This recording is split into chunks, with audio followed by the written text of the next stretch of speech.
of ensuring that every voice in Montgomery is heard and has an opportunity to be served by the members of this board.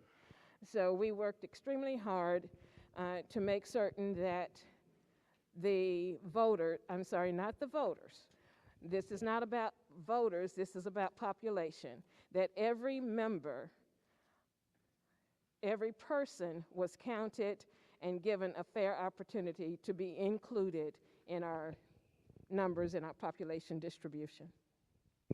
Yeah, and I want to add to that that the goal was to have it less than 1% difference, and that has been accomplished with this particular map. Every district is under 1% deviation. So the map is displayed on the television over here on your left, my right, and would open it to any questions you may have about it if we can answer it. By the way, I just want to say one thing. When redistricting was done 10 years ago, nobody sitting on this stage was here and a part of it. So this is it was a new venture for all of us. So do we have any questions? I do. Out of all the maps that I looked at each of the maps that we looked at. This is Dr. Reed's, right? Dr. Joe Reed's that we're talking about. It is, but it has had some modifications made to it. Okay. Some combinations with Mr. Hammond's map and Dr. Reed's. Okay. That was my favorite one, so I'm fine with that. Okay.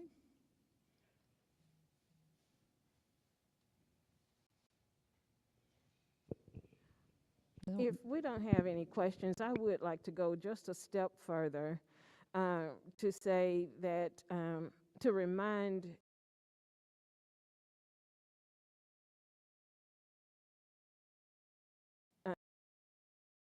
a concerted effort. It was a learning opportunity, and each of the individuals that worked with us worked very hard to make certain that we understood this process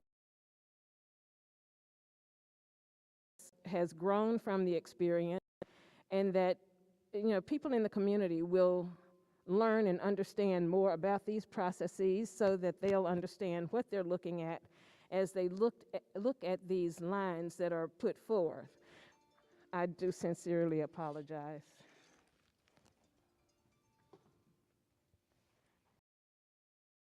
I wanted to make certain that I call the name Joe L. Reed, Lou Hammonds, Mr. Felix Parker, and Mr. Larry Maxwell.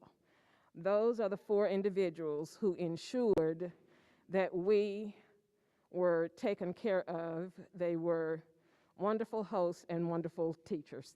Thanks again. Okay, any questions from board members? Everyone, I'm sure, has reviewed the new map.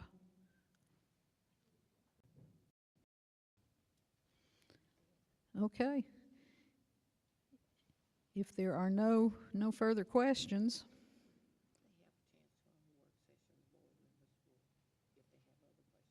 okay.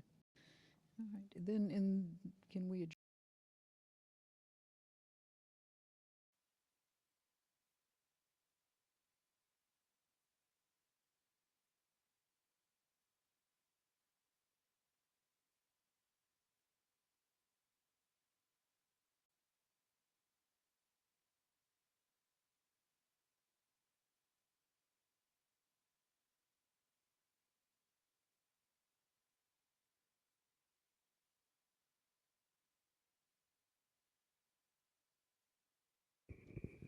Was there a question?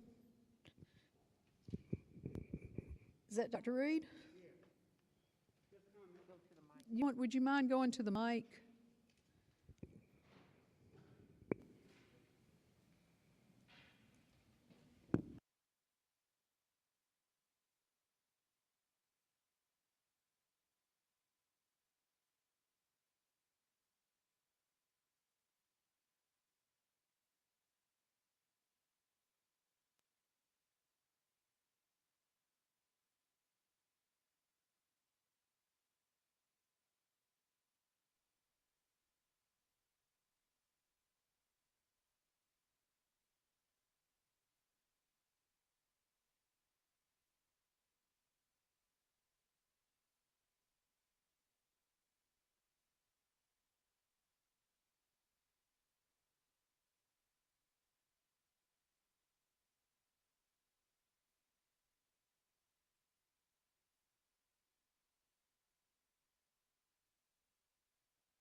I mean, one was a technocrat, and one was a statcrat, and another one was just a crat. So it worked out very well, and we want to encourage you to move forward with getting this done. And that, again, that's all I need to say. If you don't have any questions for me, then I'll that put this together and work with you in doing so, because you're the biggest crowd, because you're the one who wanted it done. Okay, thank you. I'd like to say something, Dr. Reed. I wanted to thank you for meeting with me. I think I had big-time reservations, and I think, you know, Mr. Hammond, everybody that worked on these, I just really appreciate it. And I wanted you to hear me say that, because I think I gave out a lot of emails going, this is not right. And you're a perfect example of, until you meet somebody and listen to them, you don't you know, I really appreciate it, so thank you.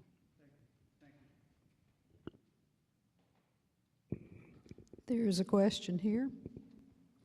Dr. Reed, I want to thank you also. We all appreciate what you did to get us to that point.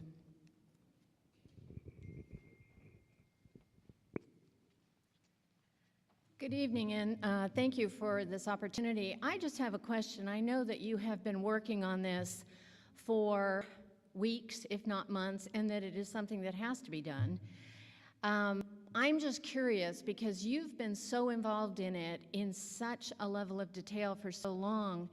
Will there be published on the MPS website, on the board website, or somewhere, the details of what the shifts are? Because I look at the website on a fairly regular basis, and I haven't seen anything for me to look at where these population and assignment shifts have actually taken place.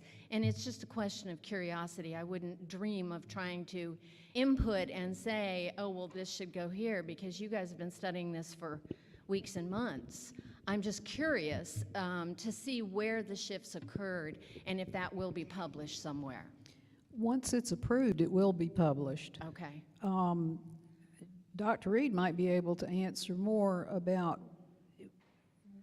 where it resides.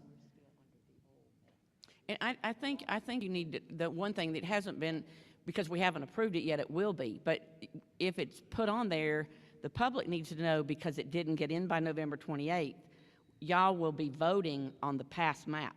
So it won't be until to the next board members, I guess in 2 years run, that you'll be using that map. See, that's kind of important information too. Thank you for that clarification. So, yeah, if and when this gets, I mean, it will get published. I know it has to be approved first, but I cannot believe that I will be the only one out here that's curious about the shifts. So, thank you. The population has shifted toward the east, so we know that much. Okay, is there another question?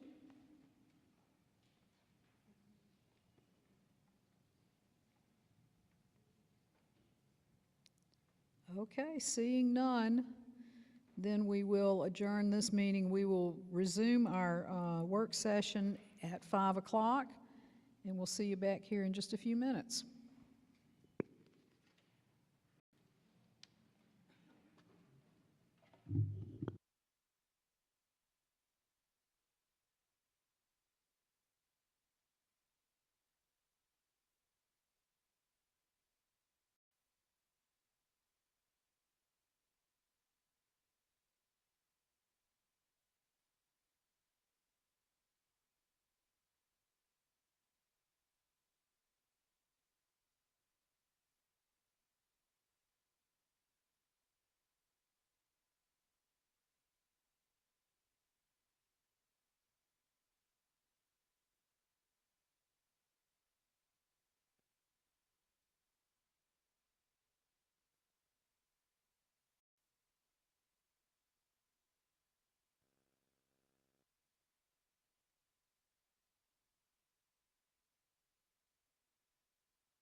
Going to call this meeting to order.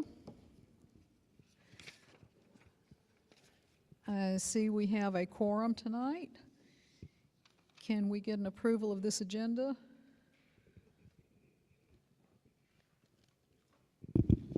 Madam Chair, I move that we approve the agenda. I second. Any discussion? All in favor with a show of hands? Okay. And we're going to start tonight with receiving information, the School Renaming Committee update from Rabbi Scott Looper.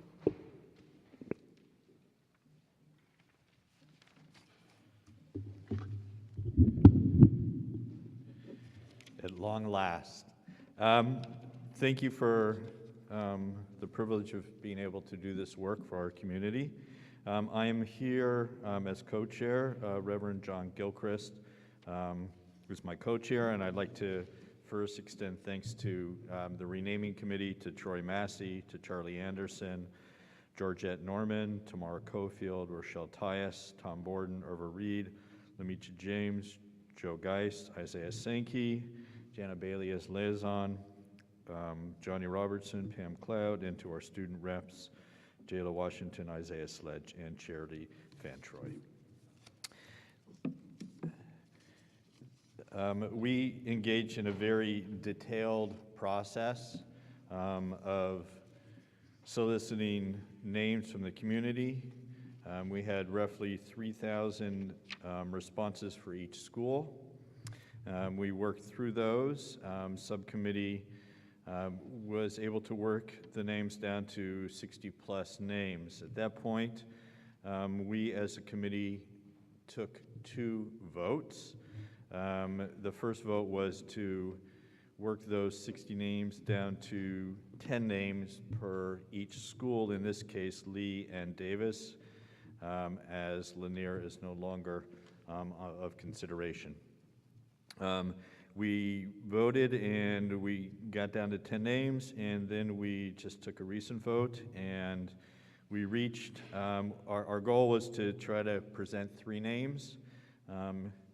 In this case, we have 1 name that was on the top of the list, and then in regards to Jefferson Davis, we had a 3-way tie, and in terms of Lee, we had a 4-way tie.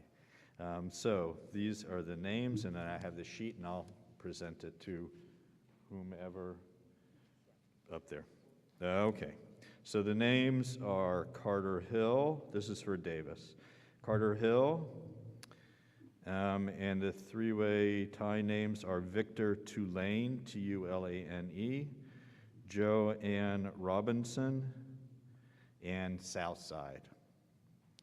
The names for Lee are Dr. John Winston, and a 4-way tie of Henry Spears, Inez Baskin, Percy Julian, and Northside.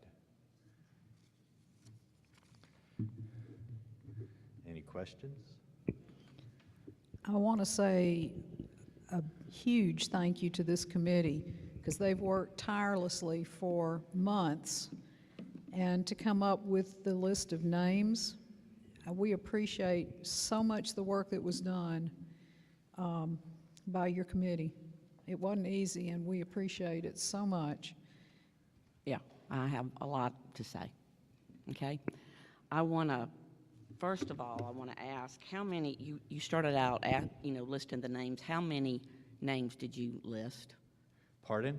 The names, when you first got up there, you listed several names. About how many were there on that list? If you look on your list, you called out names. Just count the names and tell me how many was in the group. The committee. How many was in your committee? Okay, thank you. So the committee was comprised of 1, 2, 3, 4, 5, 6, 7, 8, 9, 10, 11, 12, 13, 14, 15, 16, 17, with Jana Bailey as liaison, making it 18. Okay, well, we know that Jana Bailey resigned from that committee. And I mean no disrespect, Rabbi Looper at all, but I've kept up with this. and the other leader who's not here, he didn't resign, but he wrote everybody on your committee about how he disapproved of how you turned it into subcommittees. I counted the names on here. You had, out of all the schools you had 37 black names. You had 8. I'm just like anybody else. We want to make sure it's fair. Some things I want to go over. I've got every email that was sent to you. Even your committee leader, John Gilchrist, when he noticed that there were 2 blacks and no whites on the last little subcommittee, he put a white, and you still refused to call her. So I'm going to tell you, I'm not meaning any disrespect, but this has been a mess. I've highlighted, I went to 105 students, all black, in the last week. They only knew 2 names. They didn't even know Mr. Larkins or Mr. Bell, or Ms. Bell. They didn't even know that. So what I'm saying is we sit up here and we say, we're going to listen to the children. We want to pick a superintendent. We want to get involved with the public. Yet the public tells us in the newspaper, we don't think you're going to listen to us. According to Reverend Gilchrist, there were over 9,000 names given. Y'all narrowed 1 or 2 committees, not a group of, how do you have 17 members and need a subcommittee? Just asking. Then what just happened this weekend when you took a last vote, I'm not understanding the hurry, nor did Mr. Gilchrist, Reverend Gilchrist. He didn't understand that either, okay? Why was there a vote on the phone? Why would you vote on a Friday? Why would you vote over a weekend? He asked you to wait. You did not. What I see here is adult agendas, and that I'm concerned about. Okay, so I'm going to stop you right now on that. That's okay. Number one, I did not receive any information from John Gilchrist. John Gilchrist was in conversation with Claire Wheel. We had an agreement that the vote would take place. Is that correct, Claire? So I'm not sure where your information is coming from, but I'll let you read. Ma'am, I heard, but I'm telling you that is what I'm expressing to you was the process for the meeting. In your last email on February 8th at 3:08, you signed his name and your name. He Correct. then wrote an email to you and told you to take his name off there, that he would not be a part. I've got the email, sir. Well, I did not I receive have that the email. I did not receive that Okay, email. I'm not going to say I'm mistaken. I have read his email and talked to him today. It's a little concerning. That's all I have to say. If you could, I've had no communication in that regard. Let me ask you this. On January 24th, when Pam Cloud asked you for a list of subcommittee members, why did she never get an answer? She asked it twice through emails.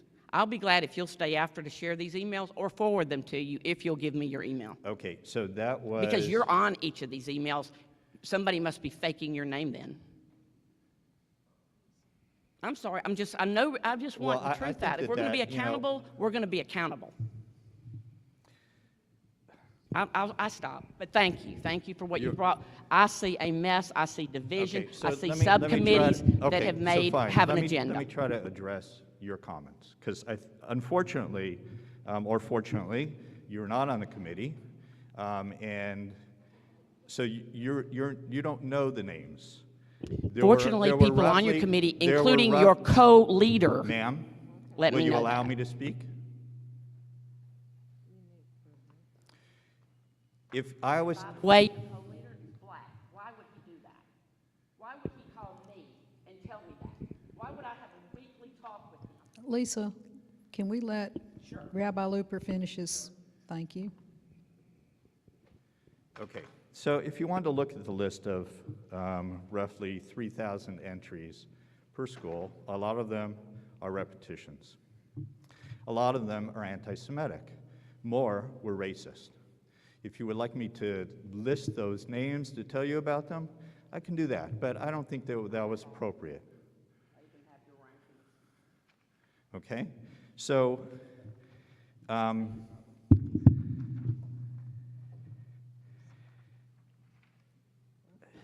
did my homework, Claire. okay, so I appreciate your research.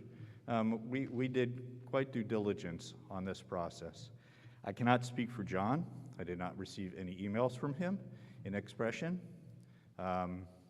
And as far as I understood and Claire understood, John was on board with this process. Is that correct? When I spoke to him, we discussed going ahead and having this. This has been going on for a long time, and it was my understanding that we go ahead and get this vote done and have something to present. President Claire, I love you, I like you, you're one of my, I respect you highly. But I've been going through this has nothing to do with the renaming of schools, but I was told by somebody else that you didn't want me, or they didn't have to report to me, yet they did. Dr. Gilchrist did tell me. I didn't ask him, he just told me. In fact, he called me today.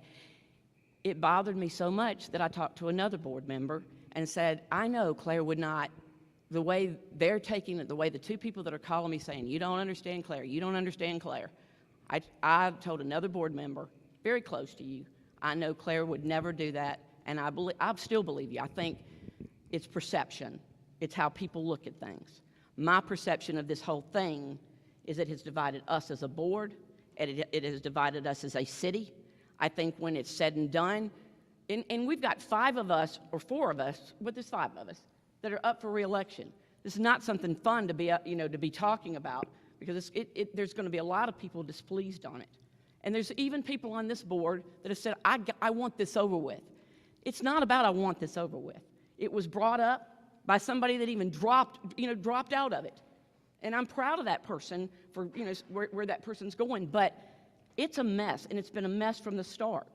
And if we're going to talk transparency, it needs to be transparent from the get-go. And when you have one of your leaders drop out, just as of last night, and say, I will have no part of it, and somebody saying he didn't see that email when I'm sitting here with that email, and he promised, we could call him on the phone, he said it went to everybody on that committee. He did not want his name on that email. And that email that he sent had put John Gilchrist's name on it, and he was upset that his name was on it because he said he would have no part of it. John's name was written on it out of respect for John, since I was not receiving any communication to the contrary, and so whenever we sent out communication to the committee, John would sign it for both himself and me, and when I sent out communication, I would send it out with my name and his name together. So that is why the names are written together. As far as the schools are concerned, the students created a process. And they took a vote, and they came up with their names. And so if you're asking, like the students, why didn't you have this name or that name, those are created, or they had 10 names from which they voted. That was their decision. So I appreciate, again, your interest and trying to find things out, but you're incorrect in that estimate. You know what? If you shake your head and show me, And you're saying John Gilchrist is a liar, sir. No, ma'am. All right, that's enough of this discussion. I want to say this. The board has the final say on these names. What this committee did was make suggestions to us, and we get to have a final say on it. And if you don't like any of the names, that can be part of it too. But this committee has done. It's a subcommittee, not the committee. You had a committee of 17. I know for a fact several were not on that subcommittee, and even John down at the last one wanted at least one white person on it. Why did they not let her on it? She was on the vetting committee for votes. So you told John no, you didn't want her? She was not. Pamela came on later in the process. That's because y'all never gave her the email. We've discussed this. No, that is incorrect. Okay, I'm done. You're All right. All right. Again, I'm going to say thank you to the committee. I can clearly see there's a disagreement, but this committee has worked hard for a number of months working on this project for us. And it's greatly appreciated by me that you have come and given us names for consideration. Does anybody else have anything they'd like to say? Rabbi, thank you, and we'll thank John Gilchrist for his service too. Thank you. Thank you very much. Okay. Up next, we have a report from Volkert. Mr. Slater.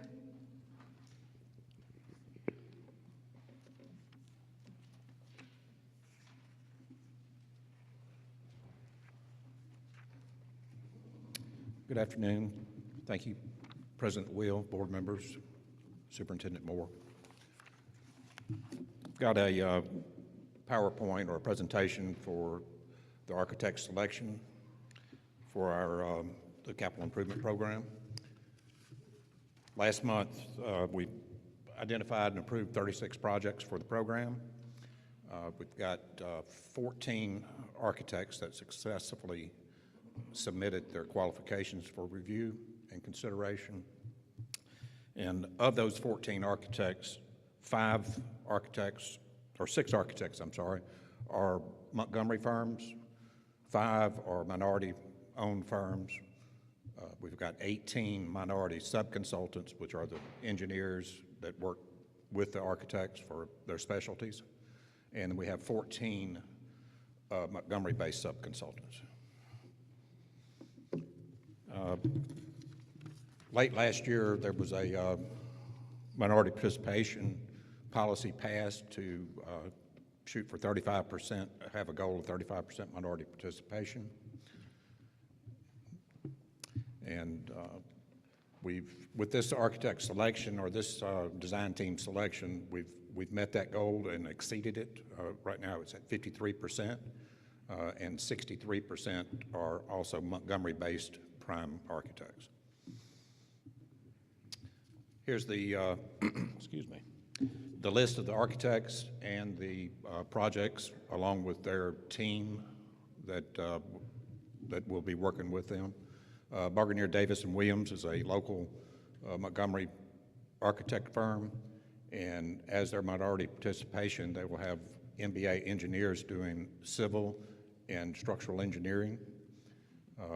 They will also utilize Dorsey Architects, which is a minority-owned firm, interior design with Waller Interior Design, and Zaguvas Earring and Gunn Associates for mechanical and electrical engineering, which are both local firms. We're recommending that this design team do the work for Highland Gardens Elementary renovations and new gymnasiums at Morris, South Lawn, Brubaker, Danley, and Fitzpatrick Elementary Schools. Our next firm is Charles Williams Associates. He's out of Birmingham, minority-owned firm, and he's utilizing mostly local subconsultants, Flowers and White for civil engineering, Blackburn Engineering for structural, Morris for mechanical, and Gunn for electrical engineering. And we're recommending that this team do the renovation and gymnasium addition at Floyd Middle School. Davis Architects is a firm out of Birmingham, and they are utilizing for their minority participation Dynamic Civil Solutions for civil, structural engineering is MBA engineers, EDT for mechanical, and Muya for electrical engineer. Each of his subconsultants are minority-owned, and the projects we're recommending for this team is the Davis Elementary and Johnson Elementary gymnasium additions. Dorsey Architects is a Birmingham-based minority firm, and they will be utilizing professional engineering consultants out of Montgomery for their civil work, MBA for structural, Zaguvas for mechanical, and Hyde Engineering for electrical. And projects for this team would be Dalreda, Garrett, and Morning View gymnasium additions. Exford Architects is a Birmingham-based minority-owned firm, and he's utilizing all MBE firms for his civil. He's got Civil Engineering Associates and Smiley Engineering for structural, OSEG for mechanical and electrical, and projects for this team would be Southland Middle School. I see it. The Goodwin Mills in Kaywood is the next firm, and it's a local firm, and they will utilize minority participation for civil engineering. Well, civil engineering they're doing in-house, but MBA will be doing their structural engineering. Charles Williams Associates will be doing their sub-consultant for architectural work, and mechanical engineer Morris Engineering, and Hyde Engineering for electrical. The projects for this team is Capitol Heights Middle School and Park Crossing athletic improvements. JMH&R is a Montgomery-based architecture firm, and their team for minority participation and local work also are CAFRA and Speaks for civil, CAFRA and Grant for structural.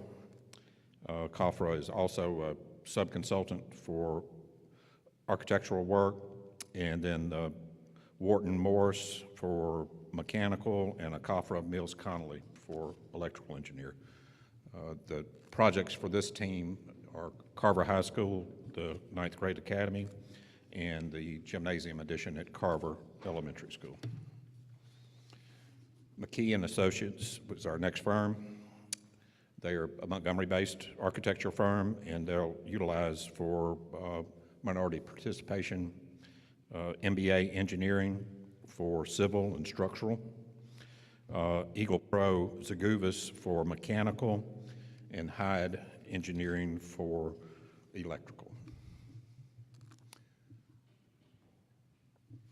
The projects for this team are Lee High School and the gymnasium addition at McMillan Academy.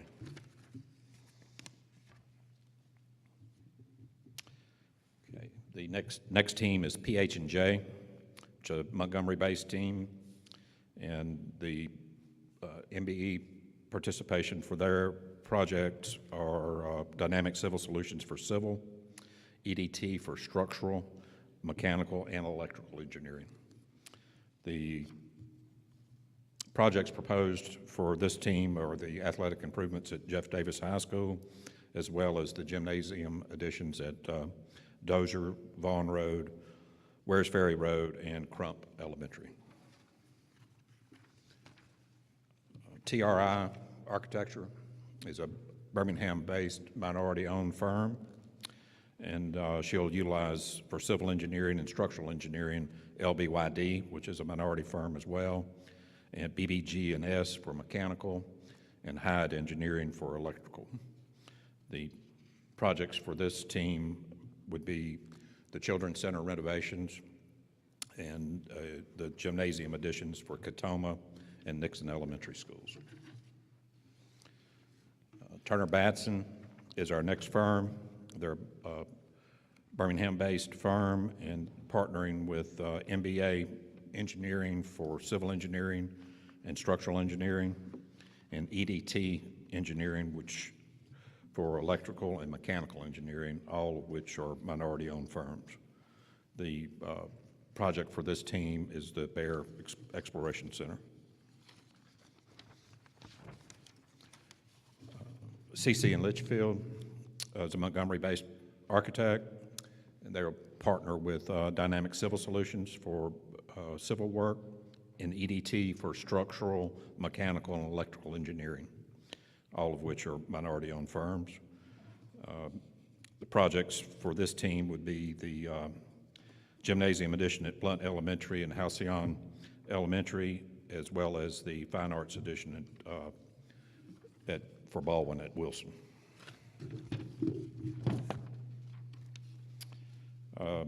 Studio 2H Design is a Birmingham-based minority-owned firm, and they will partner with Dynamic Civil Solutions, an MBA for civil and structural engineering, and Dewberry Engineering for mechanical, and CCE for electrical engineering. This team, we're recommending they get the new Flowers Elementary School and gymnasium additions at Chisholm, Forest, and Martin Luther King. Williams Blackstock is our 14th architect. They're a Birmingham-based firm partnering with MBA Engineering for structural and civil, and HHB Engineering, which is a local minority-owned firm, and Garner Engineering for electrical. And we're recommending that this team get the Highlands Avenue Elementary addition and renovation. This next slide just symbolizes the split on architectural fees. The green is representing 63% going to Montgomery-based prime architects, and the gold is 53% minority participation. I believe this is part of us bringing in the minority participation forum we did back in the fall, and helping each firm locate and partner with some minority firms. With your approval, we'll be sending the architects the agreements and having them executed for each of the firms and projects, and finalizing the building space programs for each of the projects. Then that way we can start on the schematic design phase for each project and finalize and fine-tune the master schedule for the next 5 years. Any questions? I just want to say I'm excited, you know, but one of the things that I've never seen since I've been on the board, it looks like y'all are going to start this all at one time. Yes, ma'am. I've asked this, but say it is approved, is there a will it actually, we break ground in 2022, or, I mean, in all honesty, what do you think? For the gymnasiums, I would expect us breaking ground in the fall this year. Okay. Some of the renovations as well, maybe later in the fall. The newer schools will be early 23. And are we currently looking for land for Lee and Capitol Heights? Yes, ma'am. Okay.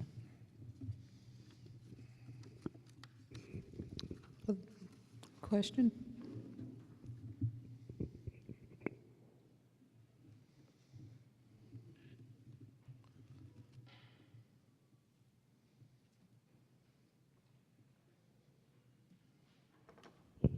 Good evening.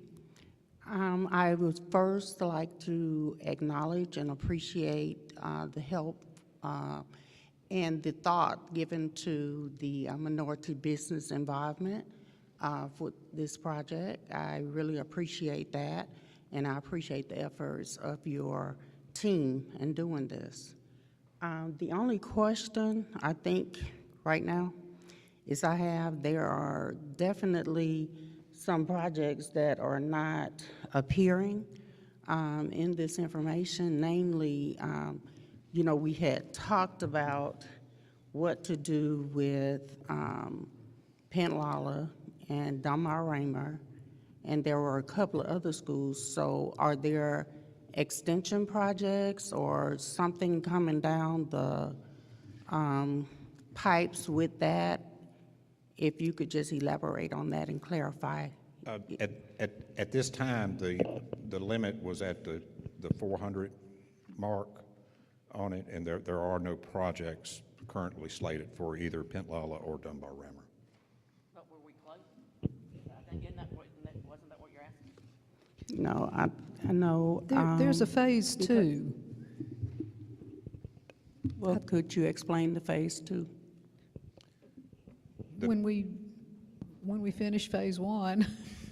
Well, my question, my question comes about because I understand that when we do something like this. You go for the biggest thing you can find, and you have to taper off. And I thought that there was some mention of some perceived issues with not combining schools, and we were talking about using some of the space that is unused at this time to make up some of the capacity that we currently have. You know, just like we are doing for Carver, the same method was used for Lanier.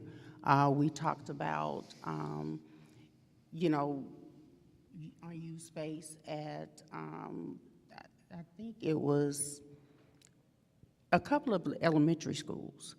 And so I'm just wondering, where is our thought process now, because we were concerned with having empty buildings. And if we're not going to consolidate some of the buildings or do something different with some of the buildings, I think now is the time to talk about it and to, you know, I don't want that to be an uh-oh, or we didn't consider that. Yes, ma'am. The Pent Lala and the Dunbar Rammer, both of these schools are severely underpopulated at this time. And there is a possibility that these schools may be consolidated at a different date, but at this time, there's no work. We have no work planned for these projects for those two schools.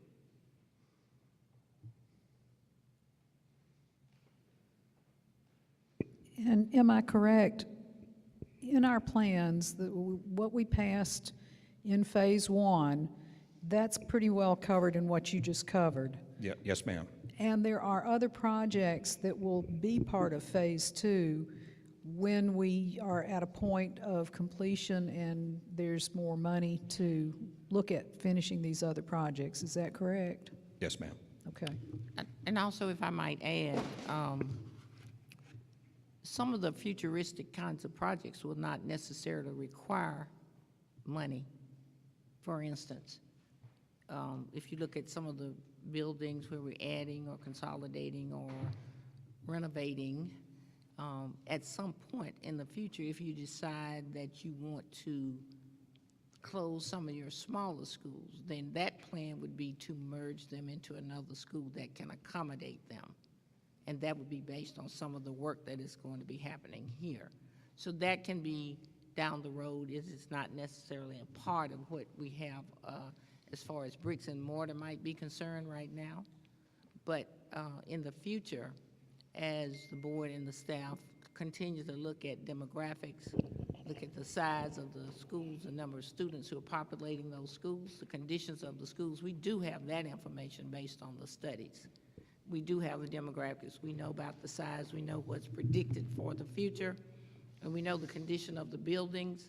And so with the bricks and mortar work that we're talking about here, at some point in the next few years, you might decide that there might be some additional closures. And those students would be moved to a school that is now ready physically to accommodate them. I mean, I understand and I appreciate that. Well, but why are we investing in underpopulated schools and we're saying that we're going to add gymnasiums for every elementary school, and we know that the elementary population is on the decline in some areas, rather than combine them? And I want to second what she's saying. We talked about that. I mean, I thought we were doing that. That was a way. It was just like it was $70 million to keep Lanier, and then it's $21 million to move it. But on that table, that same day, we all talked about that. We said there were two other schools because they were underpopulated that we were going to move. We were going to even move one. There were several we were moving, and I'm like, we get to the table here, and I'm like, Cassandra, what happened? Where did that drop?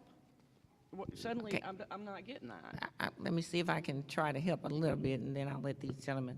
I want you to think about the fact that you have to get buildings ready to receive underpopulated schools.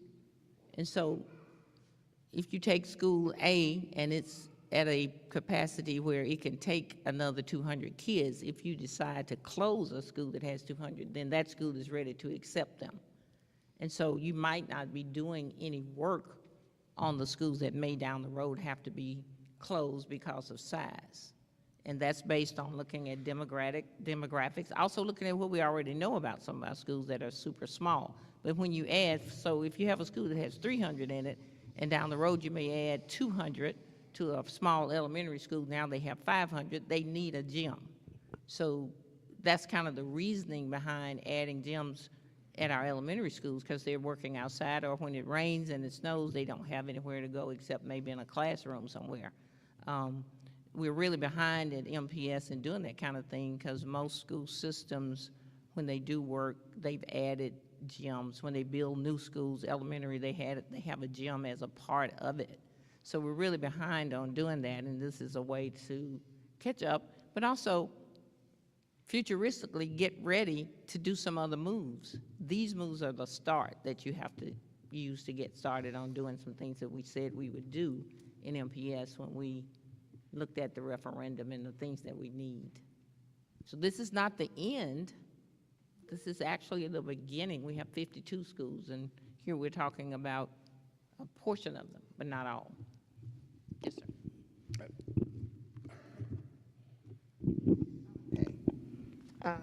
I'm hoping this is on. Okay. One of my, and I'm gonna probably pick it backing off of Cassandra with the Pent Lala and Dunbar Raymer. And then I have another statement to make about another merger. Pent Lala and Dunbar Raymer, and I was trying to figure out which phase they were actually in, because I don't think that, like you stated, this was not a part of Boker's plan, Pent Lala and Dunbar Raymer, but it's before us now. With it being in a rural area where we do have students, and although the number is small in size, the student population is, I think Pent Lala had roughly over 100 and something kids, maybe 130 plus or minus. Dunbar Raymer, 70, 80 something kids, but it's out in the rural parts of the community, which to me says that there's obviously a need. And looking at it from just studying the transportation side of it, I did ask Mr. Anderson, like, where would those kids attend school, especially at Dunbar Raymer? If they're in high school, they would have to be bused all the way to Park Crossing. The middle school kids would have to be bused to Southland Middle School, is what I was told. And then, of course, the Pent Lala students would have to go to Katoma. And when I thought about the logistics of that movement on buses, the time that students would have to wake up, I just figured it probably would make more logistical sense to keep it open until you probably don't need that school anymore, because it's so far out in Montgomery County. There are students there, there are needs, and it won't interrupt the transportation because everything's right there. But that's my thoughts on that particular piece. What are you suggesting? I didn't hear that piece. Just because it's so far out in the rural area, and there are students, and it's a need for schools out there, to just go ahead, although the numbers are small, but it's so far out there. I drove out there just to see how far everybody would have to be transported. If the community, if the students need it, and we offer that education and that building as a service to those students, my thought is to just let it stay open until in the future it comes down to there's hardly anybody out there, and it's so underutilized that there's no other choice. But so that's not on the table right now, but I mean, I think we have to look at the size and also recognize that a number of students who go to those schools are on AAA. So they're bused from somewhere in Montgomery proper down to those two schools. And if it had not been for that, their enrollment would be even smaller. So we are already absorbing a transportation cost to move kids under AAA. And so, again, they don't have the number of students within that area to actually give you a true number of the students who live there, because a number of them are transported every day under AAA. Now, when you And so say that's triple, a choice, that's a choice that parents make, and it is a Right. school that they can go to currently. But even with that, we probably have, I wouldn't say 250 among the two schools. Then you have to think about, for many years, Montgomery has had to deal with financial issues, and that now we are now in the black. But some of the decisions that we make that are financial decisions are impacted by some of the things we do. And it's very difficult and it's hard to make some of these difficult decisions. And that's probably why we haven't made them in the past. But we really, as a board and a superintendent, have to look at not only your finances, but what are you really doing when you try to run a school that has 75 kids in it. It just is not cost effective to do that. That is not part of what we're talking about tonight, however, but I think at some time in the future, it does need to be discussed. so this is something that you're just putting out there for future reference and This is, conversation? yes, ma'am, this is just a Okay. start to get us moving on some of the repairs and major kinds of renovations and things that we need to do, but we also need to think about, with your operations department and your finance person and others, we have to think about what we're really doing and decisions we make that cost a lot of money. It's like if you have a big house and then your children leave and then you're an empty nester, a lot of times you downsize on your house because you're spending a lot of money for two people when your house might accommodate 8.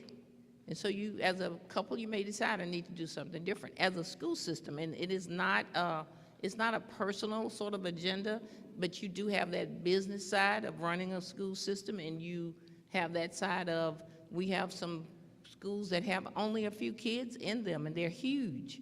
They're huge schools. They have to be heated. We have one school right now that has 2 grades, 1 teacher, because they don't get enough teachers from the state to have 1 teacher per grade, because they may only have 6 kids in the 1st grade. So we have to look at all that, and hopefully, as we look at those things, what we say to you as a board starts to make sense. And it has to be part of, what are we doing, money-wise, how much does it cost us, what are we getting from the state to take care of those kids, and does it make sense to have a huge building that only has 6 kids in the 1st grade? Okay. You well, see, I mean, that's the kind of stuff we have to bring to you, but not as a part of this. Okay, well then I'll leave that for future conversation. However, my next piece was about the merger of Wilson into Blunt. I did some research and found where the city and the business development did a economic impact study on the growth of the east side. And in fact, even with our redistricting, it was noted that there's growth on the east side, which is why our district lines had to move east. I also did some research and noted and found out that there are numerous developments happening on the east side. I think, Lisa, you're in real estate, so I'm sure you probably sell more houses on the east side than anywhere. So currently, there's a development happening right across the street from Wilson Elementary. The Hampstead is adding an additional 100 lots, all from Troy Highway to Vaughn Road. All of that land has been sold. In fact, there's a sign there saying we will not take any more applications for houses, because all of that property will be developed into residential housing. It will, of course, have families to move in. And although Wilson may have shrank some, but I see in the near 2 to 3 years that population increasing. And that's based off of a study that was done by the city and developers showing that growth, in fact, that they did it so that they could start developing out in that area and making sure that they had people that wanted to buy houses out there. Now, I want to say this. I realize that Baldwin is 100 years old. I know that they need a new facility. I think, and in fact, I talked to you all about keeping that arts school somewhere in the downtown area. I even proposed having the arts be built into Capitol Heights, since that would be a new construction. And it's kind of like how you did, how BTW was done, whatever is needed for the arts to do that. I went through and looked at schools that were under capacity, and thank you, that kind of triggered my brain into thinking about some research I've done. We have numerous schools, and let me just say this, I am by no means against magnet schools, but we have to make decisions that are fiscally sound and fiscally conservative, and given that we are the fiduciary stewards of the money, we want to make sure that we're utilizing it to the best of our abilities. But I went and looked at some middle schools because I was like, well, what if we separated the arts and the academics if Capitol Heights couldn't take in all of Baldwin's students? They could, of course, take in the arts at Capitol Heights. I think that with new construction and some innovative ideas that could happen. I know that Capitol Heights sits on, give me just a second to get to I brought your stuff, your paperwork with me so I could be ready. Capitol Heights sits on 15 acres of land. It is at 83% capacity, and it is under capacity by 122 students. And it looks like the projected enrollment in 2030-31, it will drop significantly. So I think that that putting the arts portion over there and keeping the arts close to our downtown area, which is part of the city's 2040 plan, would be great. And Capitol Heights could, of course, given that it's rebuilt, can be built to accommodate those things. Am I making sense so far? Yes, ma'am. Okay. The next part, I looked at the academics in case it had to, because of the capacity, if it couldn't go into Capitol Heights. I looked at some of our middle schools. I noticed that McKee Middle School sits on 31 acres of land. It's at 63, let me make sure I'm looking at that right.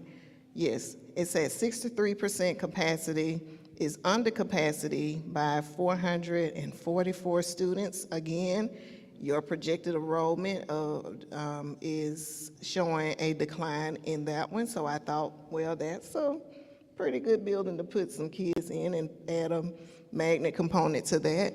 I also looked at, let's see, not so much Goodwin, it was South Lund. I noticed that South Lund, of course, was at 40% capacity.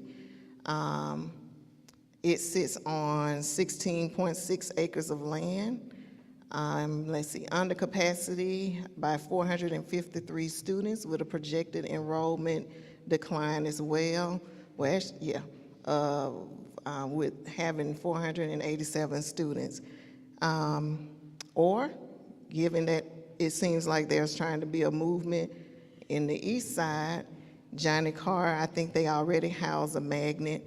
And that was my other thing, having two, even though it's traditional magnet and Baldwin being magnet, having two magnet schools, traditional magnet, that close together with growth on that side of town, merging two elementary schools and having to go back in the future and rebuild an elementary school did not seem feasible to me, but I'm one person.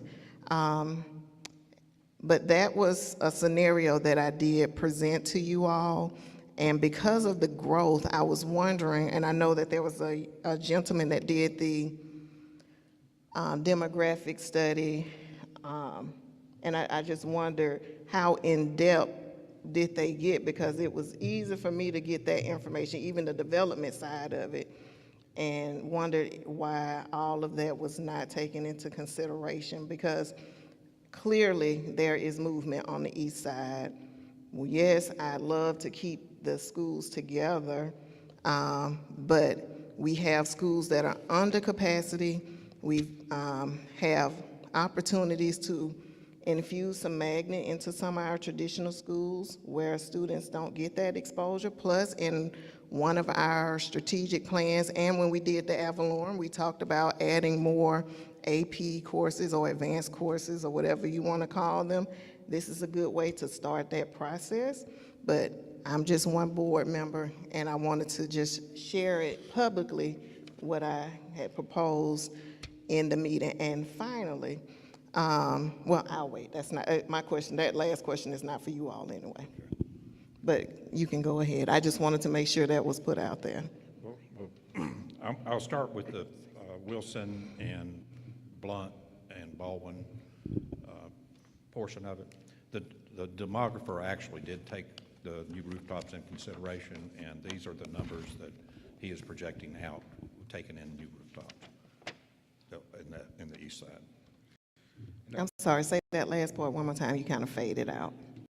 These numbers that the demographer used for his projections did take into consideration the new houses being built.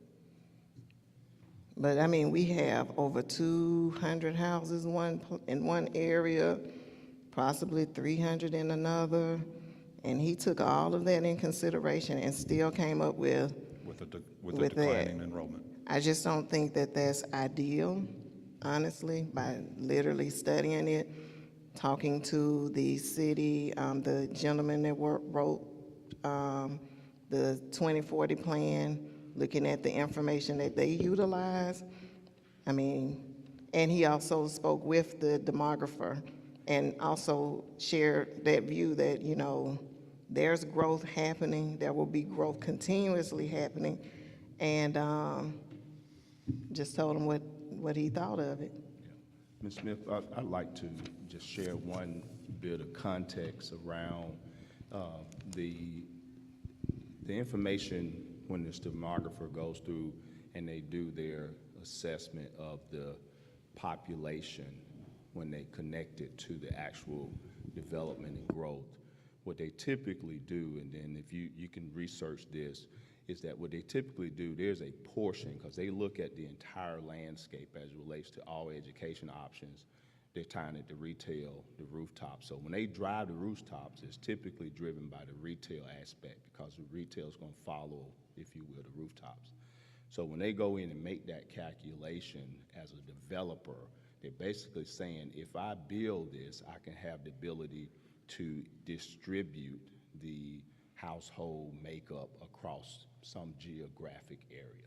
So the reason why I'm saying is that I think their formula that they put in is assuming a percentage of that would be for public schools.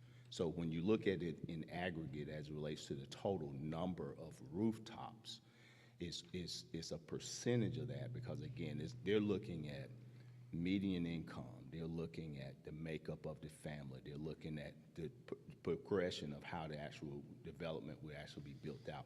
So I think what we're probably seeing in these numbers, I know that's what we're seeing because that's their formula that he ran, is a percentage that's based upon what that development is going to ultimately produce at the end of the day.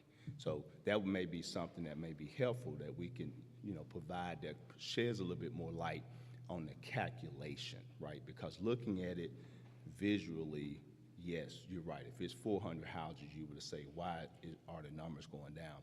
But there's a formula that they use. Now, whether it's plus or minus 5%, 10% variance, yes, there's probably some of that in there, but I don't think it's like 50% off, right? Because I think what happens is in that they're taking in account that there's going to be some variance plus or minus. So that may be something that we could do to shed a little bit more light on that as we get into it more. Well, I'm going to express this now. And I hear you, and I understand how the formula works. I talked to a few people.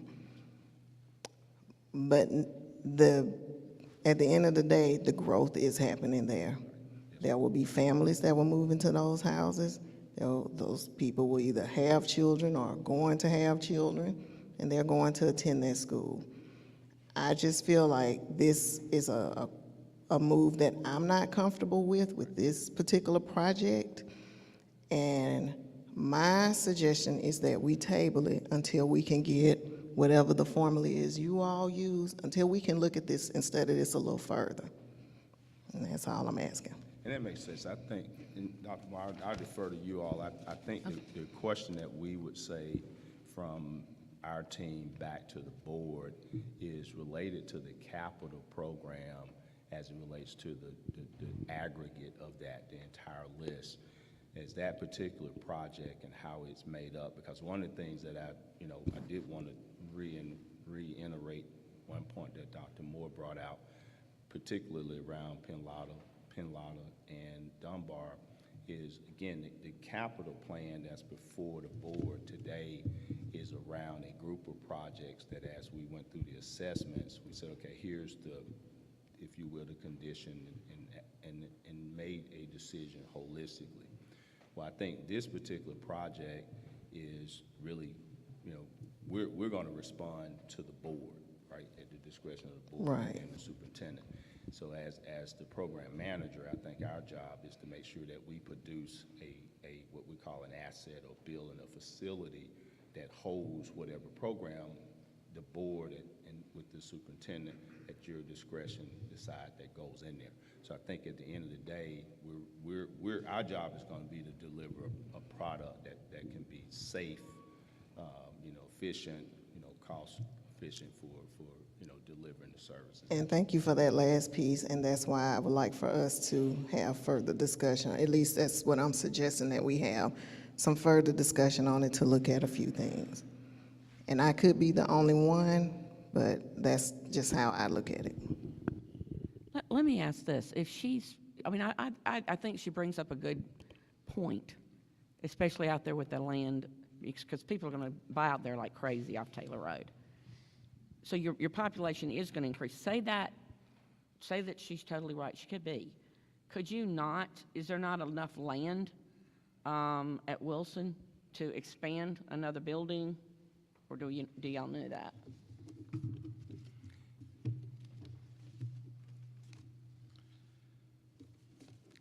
While he's looking, let me add something to the conversation.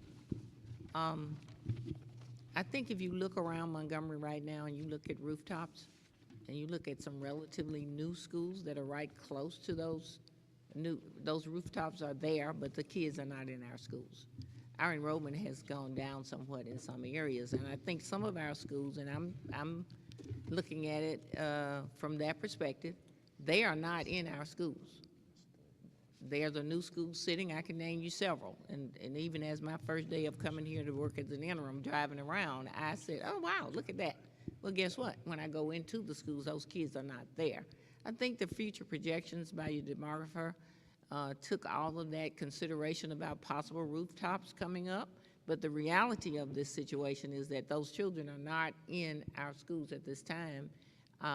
Futuristically, I don't know if we build a bunch of new houses, whether those children will all be in our schools or not. If you look at the what's happening right now, you would probably say probably not. But we want them, and we want to entice them, and we want to do things with our programs that would entice them to come to our schools. But if you look at some of our schools, I don't want to name the schools, but if you just think about it, some of the newer schools that are maybe 20 years old or less, you don't see those kids when you walk into that facility. You just don't see them. So one of the rules of thumbs that I always use, and I've done this before, is that you donate some land, you get 500 single-family homes in that area, then you can decide whether or not you need to do something different to that school based on whether or not it looks like those kids are going to come to your school or not. Our enrollment is going down. And so even though new subdivisions may be going up in certain areas, at this time, we're not getting those kids. We may get a few of them. And all you have to do is walk in the schools and look, and you'll see that we're not getting them. So I don't think we need to make a decision based on the fact that some new subdivisions may be going up. They've gone up all over Montgomery, but we didn't get those kids. We want to try to get them. And that's important that we try to get them. But on the other hand, the reality is our enrollment has not gone up. It's dropping slightly, and we know Pike Road opened and had something to do with part of that. But in reality, we're just not getting those kids. And then people are not having as many children as they normally would have 10, 15, 20 years ago. So the income of those folks and how many kids they decide to have, one or two maybe. The children who are going to public schools probably are not always going to live in those subdivisions that we're talking about. So all of those things I think have been taken into consideration. We have to dive deeper when we're looking at our analysis of what we think we ought to do and look at everything that's related to it. Not just the money, but what does the demographer say? What are the trends in Montgomery? And where do people go to school? And how many schools do we have to deal with that are not public schools where people choose to go? That's reality. And I think we have to look at all of that when we're trying to make decisions about what we need to do. Now, you're not, you're not locked into staying with this forever. There are some school systems that change their zone lines every 2 or 3 years based on population shifts. We've never done that, but that's another something that you can tackle as a board. Periodically, you might have to look at changing a zone line just slightly because of enrollment factors. And so those are all things that we have to do as board, superintendent, consider those things as part of the decision-making process, not just one thing. You have to look at it all. You were waiting. Brenda, go ahead. No, I was just going to comment on the fact that, thank you for that last comment about the board being able to accommodate the population shifts. That's something I had not considered. But when we look at these projections, and I do understand a projection is just that, a projection, it is important that we pay attention to the numbers so that we are not looking at the possibility of overcrowding our schools within the next few years. It's almost a moot point after you talk about the fact that we can change the lines. But I will just go ahead and add that as we talk about the numbers, we made our decisions a few weeks ago based on numbers that had been presented to us, and I'd like for us to make certain that all of those numbers were accurate, because there are conversations about one of the mergers that we're looking at overcrowding a particular school, and especially in the age of COVID.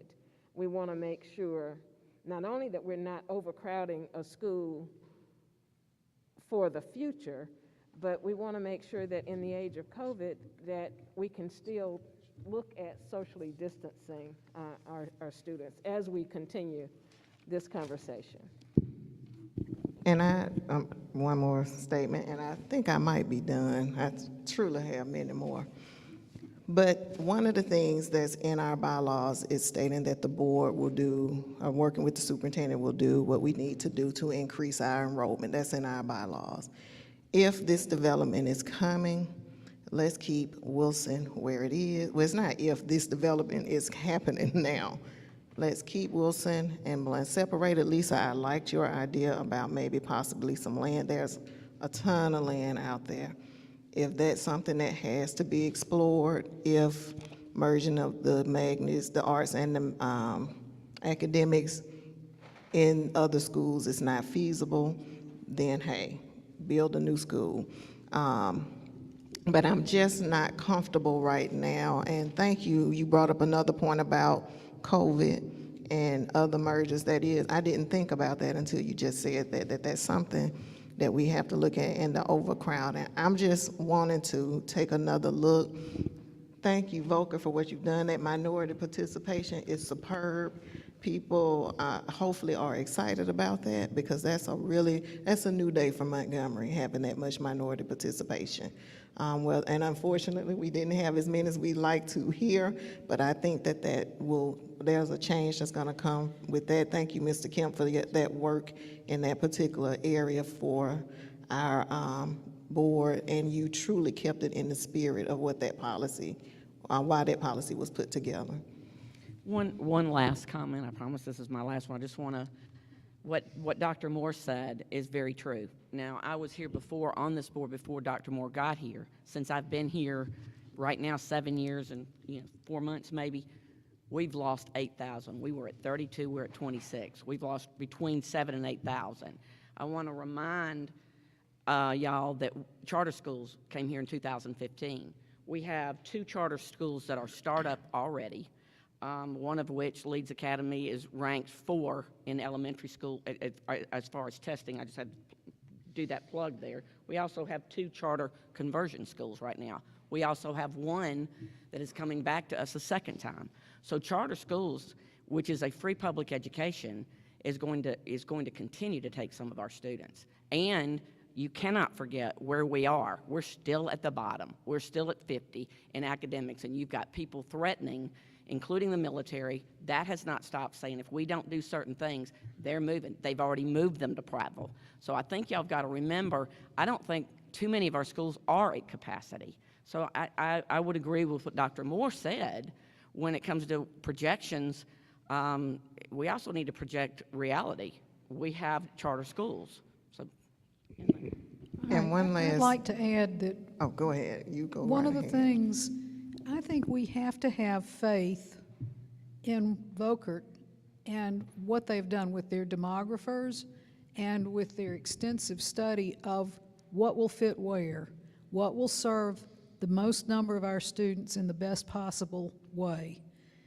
We also have voted in our last meeting to accept that. And I think we, in my opinion, we need to move full force behind them to get this accomplished.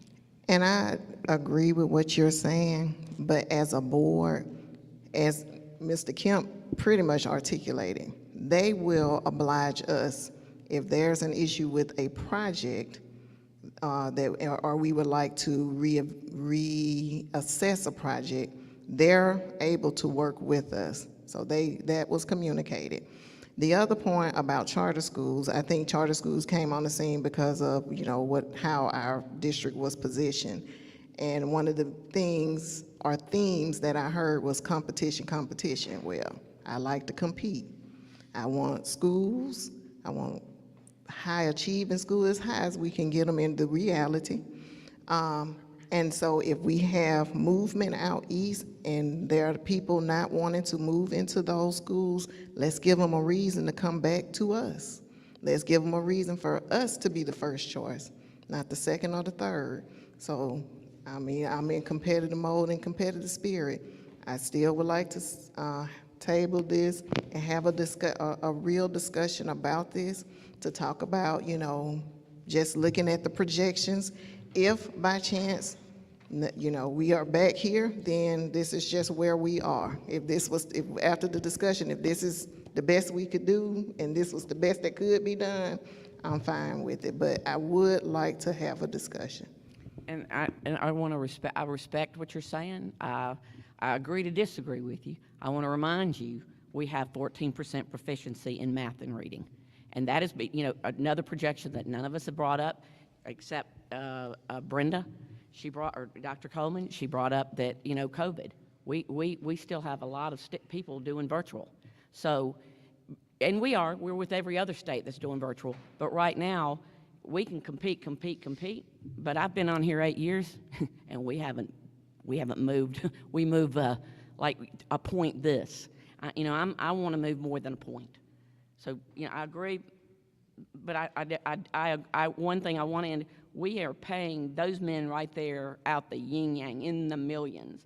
We purposely hired somebody not local so they could have a outside look at Montgomery.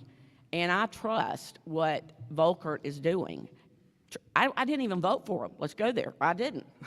But the work I've seen, the times we have met with them at least 6 times, individually, group, whatever.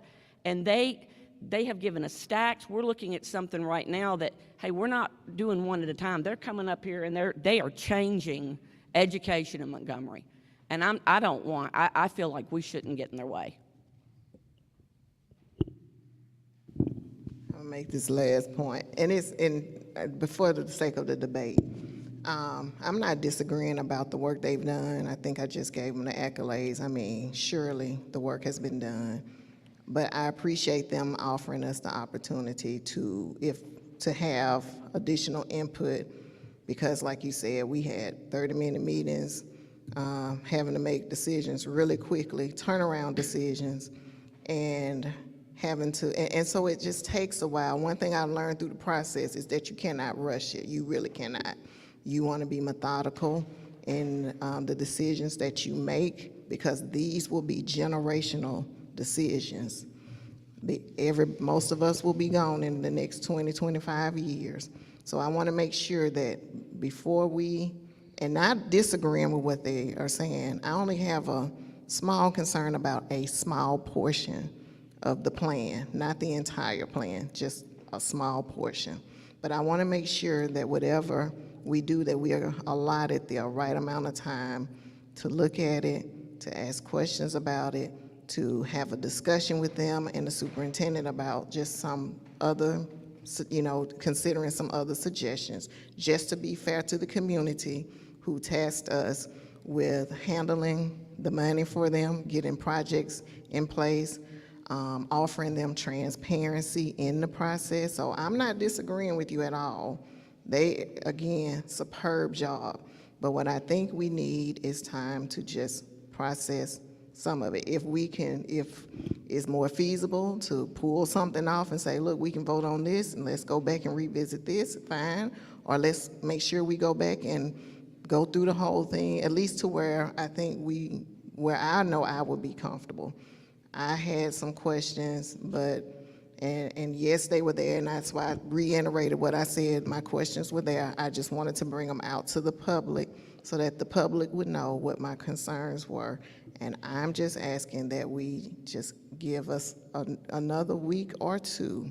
We can come back, do a special call meeting, and come back and vote on it. But right now, for my comfort, and I don't know how anybody else feels, but for my comfort, I would feel comfortable if we just took a little time to really go through this, because again, these are generational decisions, and that's it, for the sake of the debate. Okay, I'm not going to prolong this, but one of the things I have heard as we talked has to do with what has been wrong with Montgomery schools in the past. And I'm hoping that as we move forward with the passing of the referendum, with the building of our new schools, with the hiring of a new superintendent, and all of the forward moving that we are doing, that we can look, hopefully, to develop programs that will attract some of these people who have run away from us to come back to our schools. So I really don't want us to keep looking at I know we have to consider the trends, but I don't want us to just harp on the fact that we have lost so many children, except when we look at why we lost them and find ways to bring students back to our district. So I'm hoping that we will make all of these numbers be a thing of the past, and I'm not being a dreamer. As I was thinking of what I wanted to say to us, I jotted down field of dreams. If you build it, they will come. I truly believe that if we build the kind of system that we say we're about to build, that we will hopefully have these schools at capacity and overflowing. And that might not happen in the next 3 years or 5 years, but I think it can happen. I think we can be the system that we want to be, and I don't want us to build schools that are going to be overflowing or overcrowded within the next 2, 3, 4 years. We do need to consider being able to place students safely in the buildings that we are moving toward. Thank you for that, Dr. Coleman, especially the positive that we do want to build a system that people will want to come to. I appreciate those comments so much. You know, I would like to say, as I've always said, you know, our children cannot wait while we debate. It is so important, and thank you, Brenda, for that, that we move forward and make life-changing decisions for the students of Montgomery. And as we do that, without completely stopping the train, as we move forward together, we can work through some of the issues that you were talking about, Ms. Smith. Some of those things are things that we really can look at, but I would like to see us move forward for the children, because time is of the essence. Every child in Montgomery deserves the right to have a quality education. We've waited for so many years doing absolutely nothing, which is why we were in the situation that we're in right now. So I would love to see us continue to make that forward movement as best we can for our children. I just want to add one thing. I think MPS has always been at the forefront of making sure our kids are safe. I think, Lisa, you were on the board when you all built Park Crossing, Lamp, MLK, Wilson, Blunt. So kudos to you all for that. That was real visionary at a time when you all were definitely strapped for cash. So I just wanted to put that out there, that they've been pretty visionary in what they've done and very strategic in the past. So. Okay, any other discussion tonight? Thank you, gentlemen. Thank you. Thank you. Okay, next up we have Dr. Wright is going to give us information about the Superintendent Engagement Report. Good evening, Madam Chair, Dr. Moore, the audience, board members. It's indeed a pleasure to be here this evening to share with you the results of the input meetings and the surveys that were conducted during the month of February and January and February. To this point, I say that I want to share with you that from the focus meetings and the surveys, we have quite a bit of information tonight. In your packet, you will see to the left in your packet, you'll have a handout of PowerPoint slides, and to the right, you have a document there that is about 90 pages worth of information, raw data, and comments that were made from the surveys and also from the input meetings. Dr. Wright, are you comfortable demasking? I guess I've gotten so comfortable with it till I don't remember I have it on sometimes. Is that better? Thank you. If you turn to the very first page, there's some information there that talks about the number of participants that we had at the input meetings when we talk about the number of people that were at the different locations. The meetings included members of the general public, people from all walks of life, parents, students, teachers, administrators, and politicians, and also the business community.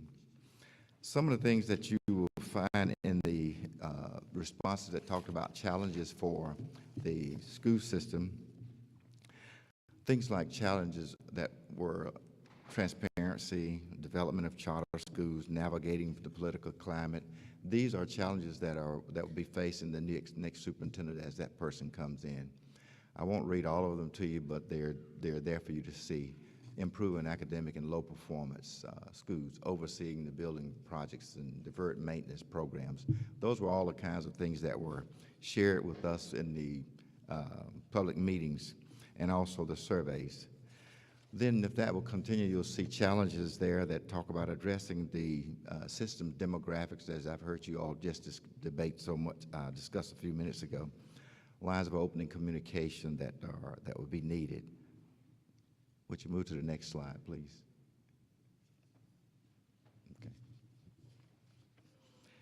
Recruitment and retaining of quality staff, continuing to support the magnet programs as well as the other programs in the system. One of the questions that we dealt with in the input meetings had to do with the skill sets and traits of the next leader that would be focusing on coming to Montgomery County. Strong leadership skills, able to build teams, ability to work with all stakeholders in the community and in the area, ability to work and make hard decisions based on data and both observation and data, strong problem-solving skills, and critical thinking skills. In other words, someone that would be an innovative and a person that you would expect to be able to have some excellent planning and strong organizational skills for moving the system forward. Some of the other traits that they talked about was visibility in the school and the community, trustworthiness, integrity, ability to connect with the system to all aspects of the community. A person that would be a collaborator, a partner, build partnerships, strong public relations skills, and transparency. As you will go through this in your documents and in the summary of statements that you have in that 90-page package, you'll see in there that many of these topics are reoccurring all the time. Things like trustworthiness, transparency, collaborating with the community, being innovative, and moving the system forward. The survey results that were conducted online, we extended those surveys for an extra week because we had some situations and some issues where the surveys were out there for a certain time, and then we came back because of, I won't say low turnout, but because of some issues that some of the other groups had that we wanted to make sure that they would have an opportunity to come back and also share that with us. The surveys you will see had about 748 people that took the surveys. About 125 of those folks skipped some of the questions, and 74 chose not to answer some of the questions that were in the survey. What you have on the screen up there, it gives you a percentage of the number of people that participated. 35% of Montgomery County employees participated. About 25% of parents and guardians participated in the survey. Montgomery County residents and/or graduates. You see those numbers there, as well as those that preferred not to answer, which was about 12% there. Parents and guardians of private schools and parents of homeschool, there were about 2% of those that participated, and students were about 2%. Some of the strengths of the system that was identified for us had to do with the magnet school as a strength, dedicated teachers, diversity of students, staff and programs heading in the right direction, extracurricular programs, and community support for the tax increase.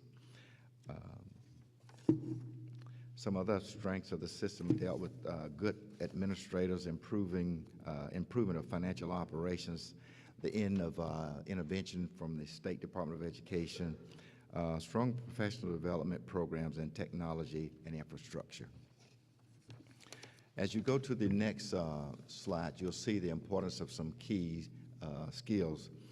What you have on that slide there, that is the percentages on the scoring rubric of 1 to 5, and what you'll see there is that the range of those questions that were answered there were from about 3.66 to 4.63, and it dealt with issues of demonstrating ability to solve problems and make difficult decisions, effective leadership, and also adapting to recruiting and retaining quality staff, building a program, successful improvement for learning of low-performing students, and that list just kind of goes on and on.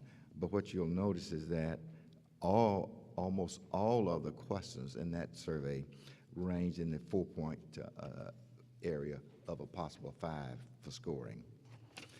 The next slide you will see has to do with the parents' rating of that. If you'll notice that the parent rating, and as it parallel right along with all of the other responses in terms of the rating of a 3.66 for skills in media and public relations to a high of 6.1 when it comes to demonstrating ability to actively solve problems and make difficult decisions. The same applies at the next slide that deals with the students and also with the employees. Employees accept their score for skills in media and public relations a little bit higher than some of the others, but it still has that same range in there of about 3.78 to about 4.56, 6.68. The residents of Montgomery, you'll see that has the same kind of a variation in numbers from 3.5 to 4.65. Issues and challenges facing Montgomery Public Schools, all respondents. That was an issue. That was an area that was also in the 3.4 range and up to 6.1. Those items included at the very top of all respondents was recruiting and retaining talent in the employee ranks. In other words, the comments that we heard in many cases were having strong teachers, administrators, and a staff to deliver the quality education that is expected in Montgomery Public Schools.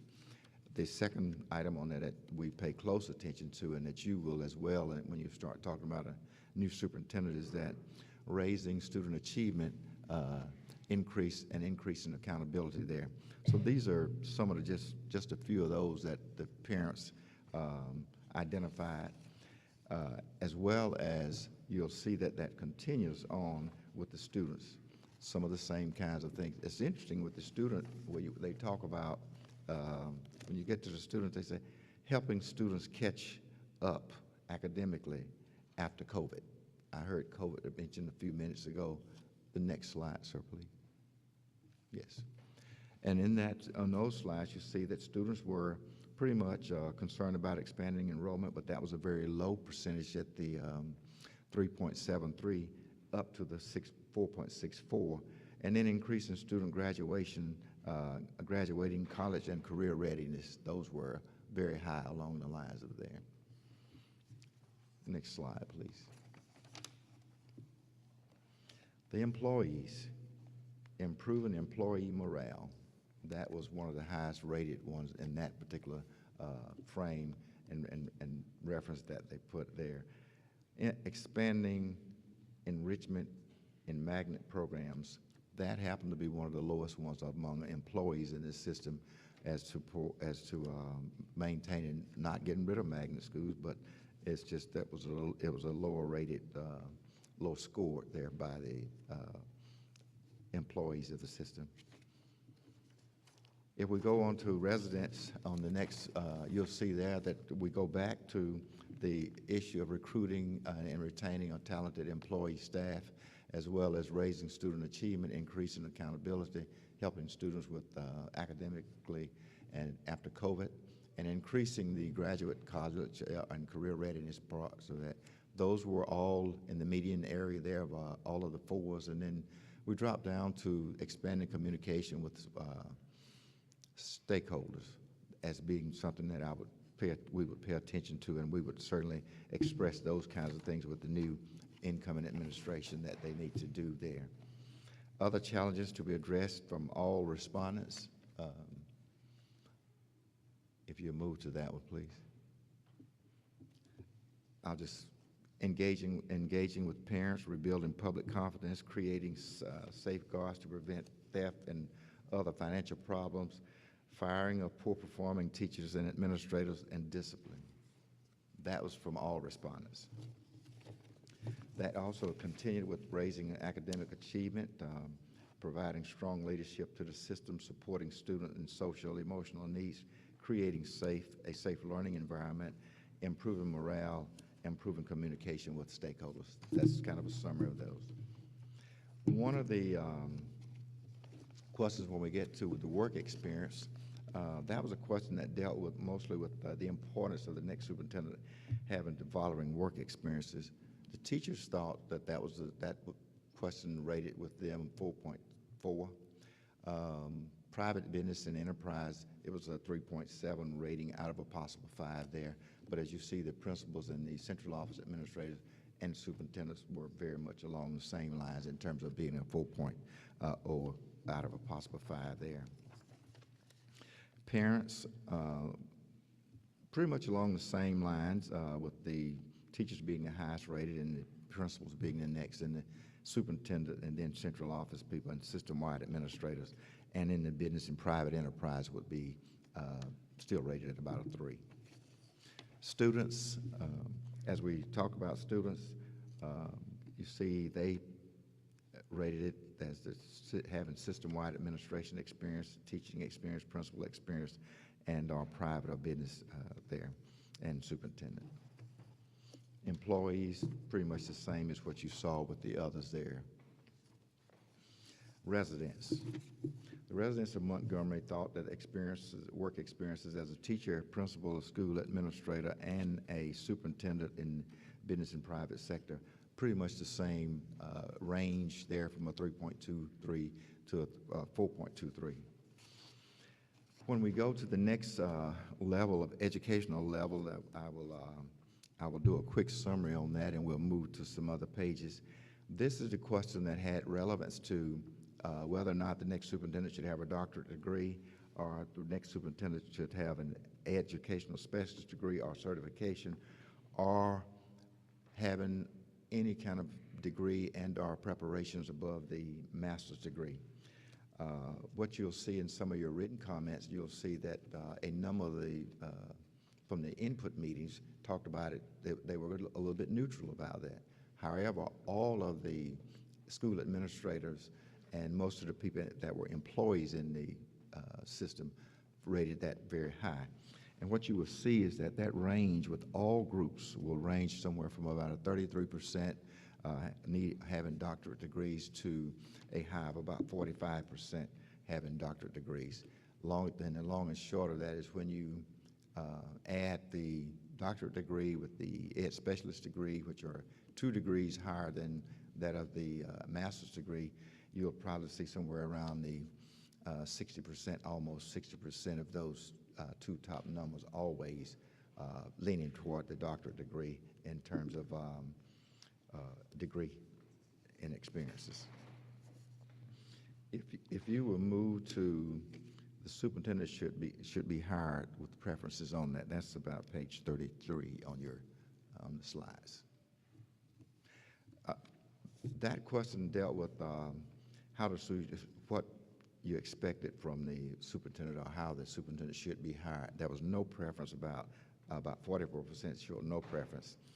However, from superintendent being hired from the outside of Montgomery County, there were about 40% of the people doing those surveys that said from outside. Among the existing MPS employees, about 16% rated said that person should be considered from the inside. From the parent group, they were about 42% no preference, and about 40% preference outside. I think what you will find as board members and people from the general public, when you look at it, where should the superintendent come from the next time, I think you'll find that there's about 40% that had no preference, that it could come from within or from outside. But the thing that you will find that runs a pure constant throughout the data is that about 45 to 40 to about 45% always stated that they want the next superintendent to come from the outside. In other words, an outside person should come in.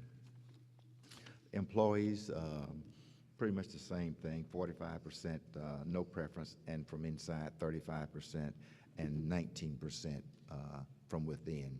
So that was a little bit higher on the employee side as opposed to the teachers and the parents and the residents. The residents talked about 42% no preference and about 46% from the outside and only 12% from inside. So those are the kinds of things that gives us some indicators as to what and how what you are expecting from the next superintendent and where do you want them to come from. The important other traits dealt with traits like accountability, leadership, student focus, articulation, personally driven, visionary, executive ability, equality, innovation, collaborative, strategic, successful educator, embracing diversity and empowerment. The interesting thing about this group of slides that I'm getting ready to share with you right now is that on that group, from all respondents, it had student focus as like rated number 3 with about a 4.54 there. If you go to the parent group, you'll see that that is at the top of the parent list, which is student focus. It talks about the students being at the very top of their list and parents. When you move from that slide then to the student focus, then you'll see the students have themselves focused as the number 2 in leadership ability as being number 1 of the traits that they were concerned about. When you look at the employees, which is very interesting to me, is that under the other traits, employee, accountability, articulation, leadership, visionary, personally driven, but student focus is like rated number 6 there at about a 4.51. The important other traits that residents talked about, they're pretty much along the same lines from the community that you saw there and the others as well. There was a question that talked about the board should, and what that means is that things that from our input meetings, anything that you would like to share with the board that you think the board ought to do or should do in terms of getting ready for the next, choosing the next superintendent. That was a question that was kind of open. Find a candidate with the same basic educational and management philosophies as the current administration, but who can make some necessary changes. That was about a 69% there. And if you look at the other questions, you see a 25 and a 7% variation there with regards to that. The parent group, their percentage had a high of 72%, wanting to see something different there that the board should pay attention to. The student group, about 64% of the students there had the same concern there. So when you look at the basic board should employ employees, only 62% there. And so the long and short of the matter is that as we look at these kinds of things, there's a lot of data that we have in place to help us narrow and streamline the process for screening of the next superintendent. And that was pretty much what the summary shows. I will caution the next slide, please, which is questions, I think. I will say that as we move forward to the board, please pay close attention to all of those, the written comments that you received. Go back and look at those. They have some very specific things in them that will talk to you and share with you along the same lines of what the surveys are sharing with you, but just in a little more detail. Like I said, that's some good late evening reading. It's about 94 pages of that, and it's front and back. And those were the comments that came from the 748 roughly surveys that came from the community surveys. Any questions? If not, thank you. Dr. Wright? Yes. I just want to say this. I feel so safe, secure, happy that you guys are over this. I think you've done an extremely thorough job. I wasn't ignoring you. I was multitasking, and I was reading. I got through about 23 pages and highlighted. And it came up about a month and a half ago, the question of magnet schools. And of course, I am definitely an advocate, but I noticed how many parents, how many people, how many teachers. You had 49% just parents, I counted. And if you add the little private schools, you're at 51% that really are pushing the magnet schools. And I hope the board sees what the public's writing here. They also, said something about Jade, our person that is calling us, and Dr. Moore. I was just pleased to see what they said about the leadership. Certainly there were some negative, but it was a lot more negative in the past than it is now. And I'm just so pleased that you did reach out and you let us see this. So thank you. Thank you, and I would like to say one other thing before I leave this mic, and that is that we did also include it in the written comments and also the comments that were on the screen in your PowerPoint presentation. Also included in that was a letter from the Forrester Avenue PTA and Baldwin Magnet PTAs and the Magnet School PTA members. So we have information in there from some of every group that of stakeholders that are in Montgomery, everywhere from the teachers and the parents and the students to the chamber, to the mayor's office, to the commissioner's office, and those that were not at the meeting. I have received calls from them on a personal basis, and I've included their input in here as well. So with that, the search is going well. Thank you. Any other questions for Dr. Wright? Thank you. This is very, very eye-opening. Thank you. Thank you, sir.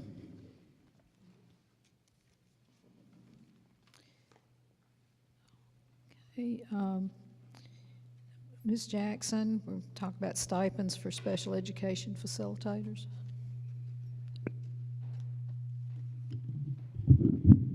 Good evening, Dr. Moore, Madam President, and distinguished board members. The Department of Special Education is proposing a stipend for the special education facilitators who are the lead special ed teachers in the schools, and for the additional work that they do, not just during school hours, but after school hours and on breaks. One-time stipend isolated to those that have more than one school would only get one stipend, and it would be prorated accordingly if that SEF does not serve the entire school year, with the funding source of ARP IDEA Part B. Are there questions? Just a comment. You know, I was under you, so I almost want to say, hey, now, I was a special education facilitator. I truly understand the amount of work that entails. And I may have missed it. What would be the stipend amount? I just didn't hear. $1,000. Okay, I actually think, Mr. Watts, it should be more. I really do. It should be more. You don't even, we'll talk about the work that they do. It's a lot, and when you have 2 schools and a caseload, it's more than, I mean, $1,000, and you dividing that up over 12 months, trust me, it's not nearly enough for the amount of work that they do. But I'm appreciative that something's there, but as a former special education facilitator, I'd like to talk about that amount, Dr. Moore and Mr. Watts. But I'm excited about that. It's long overdue. Yes, ma'am. Question, about how many students per class are you dealing with? Well, the caseloads, we try to keep those caseloads smaller for the special education facilitators because they do have additional duties in reference to the referral meetings, the reevaluations, testing of students. So their caseload generally is about 10 for the special ed facilitators, but with our shortage of teachers, their caseloads may now be up to 15 or 20, which is the same as the special ed teachers who don't have those additional duties. And honestly, I figured that. And I'm still teaching. And I would agree with Ms. Watkins, or Erica Watkins-Smith, because she is, she's right. I mean, I don't do special ed. She did. She's an expert in that. but I'm right next to the room where we have that, plus in my room, I have 20 students, and I deal with the ones that are normal, above normal, and in the same classroom, I also have your autistic. But I have, the ones that are on that level, a little bit higher level than normal. So I would agree that, I don't know that 1,000's really enough. I'd probably be asking a little bit more. Thank you. Okay, thank you very much. Ms. J. Jones, talk about the 22-23 calendar year.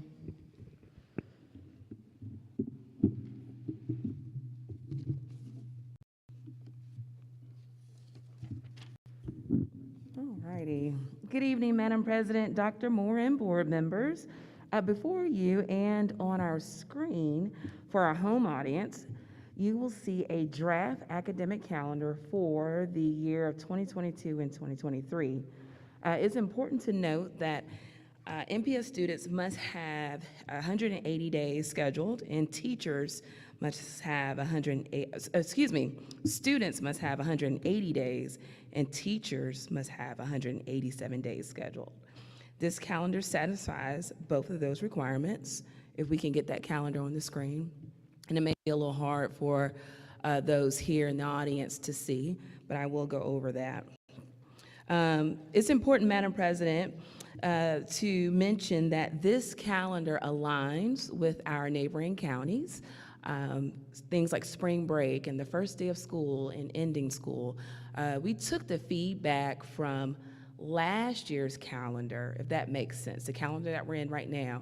We received so much feedback, and so we looked at that again and said, you know what, in this planning session, let's review that and make those adjustments. And plus, from our partners from Maxwell, and then again, the neighboring counties, this is what you'll see. So Madam President and board members, I'll go ahead and jump into it. You'll see in purple there, August 2nd through August 8th, that is teacher professional development days. And then, again, this is draft. Students would start August 9th, okay? And then you have your Labor Day holiday in September. And then in October, you'll see October 6th, that is the end of the first 9-week period. And then October 7th through the 10th is what we're calling a fall break. And again, ladies and gentlemen, that aligns with our neighboring counties for a break there. And then you'll go over to the 13th, that is a report card day. And then if you'll drop down to the 28th, that is an asynchronous day. And again, asynchronous is e-learning day, where the children will go home with their learning materials, and then school staff will still report to the buildings. November the 11th is Veterans Day, and then students and teachers will have that week of Thanksgiving, which is the 21st through the 25th, out for Thanksgiving. Madam President, very important that I mention this, and again, I want to take a moment to thank the community, the parents of Montgomery, for mentioning that it is very important that we end the first semester before the Christmas break or the holiday break. I have 452 emails referencing that, so noted. And then, as you'll see there, board members, the holiday break, the 19th and then of December, and then we'll go over to January 2nd, 2023. And again, that is our holiday break. Teachers will return on the 3rd, which is a Tuesday. And then the 5th indicates there that that is a report card day, if I am saying that correctly. Let me pull my sheet out because that was giving me a little bit of a run there. And I'll go over to February real quickly. We do have President's Day out for students and teachers. Very important over in March, if you'll see, spring break is scheduled for the 20th through the 24th, and it's very important to note that that does align with our neighboring counties. So we're happy to share that. And then, board members, if you'll drop down to April 7th, that is yet another e-learning day. Again, this is just keeping the students, you know, in line, just in case if we have to use, you know, virtual learning, they'll be prepared for it. Again, this is draft, so if we receive feedback to adjust it, we will look at that and do so. And to keep in line with what MPS has done historically, the end of school will be the 25th of May. Teachers will have their last day on the 26th, and that concludes the draft calendar. Madam President, very important to note, this calendar will be shared with the public with a feedback link tomorrow. We will have projected magnet dates, application dates listed in the explanation list, and I will have a star by that to say that this is when we hope to open the application and close it. You know, we do rely on software for that, so we'll have that note there. And also, too, we will explain the days that are marked by color code. And again, we welcome all feedback, and I appreciate all of the notes that we have received from our parents. So I will yield the floor over to you all if you have any questions. Eek. I'm just going to say eek. Okay, oops, ouch. I'm trying to breathe. The first thing I saw on here, okay, and I'm speaking for teachers, is August 2nd through the 8th. Now, let me finish, okay? It's normally been like August 6th or 7th. I think when they see August 2nd, it's a what? And I look at it and I see that you kind of gave it back to us where you get down. I was like, oh, okay, they give us October 6th, or excuse me, they give us October 7th through 10th. I checked on my calendar, 2 of those are weekend days. So I feel like somebody's being a little sneaky there. No, not sneaky, Dr. Keith. Yeah, Just utilize it. It's There's my only only so day. many days in the year and trying to plan, but we will look at that. So I'll make a note of feel that. that's a little So just to early. be clear, you're saying that the second is early? I mean, you're asking them to do, I mean, I agree, we need, you know, I just never, I've not seen us start that early. It's always been like 6th or 7th, something like that, and I see we're already going to the end of May. And then you've given them a Friday and a Monday there, but it looks like you've given them 4 days when really 2 of those days are weekend days. Sure. So that just kind of stuck out Okay. real quick to me That's that I fair. would go, All righty. I wanted to, They like to get out before Memorial Day. And so if we're not careful about when we start, we'll end up getting out after Going over Memorial Day. But, I mean, there's always, get the feedback, that's always something we can consider. well, the mic went off. Yeah, I was agreeing with Lisa. I saw that too, the 2nd through the 8th. I remember one time, school started that early, and I remember a lot of teachers being upset about that because it seems like it shortens their summer, especially for those that teach summer school. I did not notice the other thing, but I did want to ask one question. I know the last calendar we had, and I'm thankful for the asynchronous days, but there was one on the last calendar, I believe, and it was just on there, but teacher work days are half a days, especially around report card time, just giving them time to check grades and get those grading reports in. I'm always going to advocate for a teacher work day. So I'm just advocating that just be something that's considered, especially when during the time of report cards. Okay. Yes, ma'am. You'll email that to me, Ms. Smith? Okay, any other questions for Jade? Thank you. All righty. Mr. Anderson, facilities update.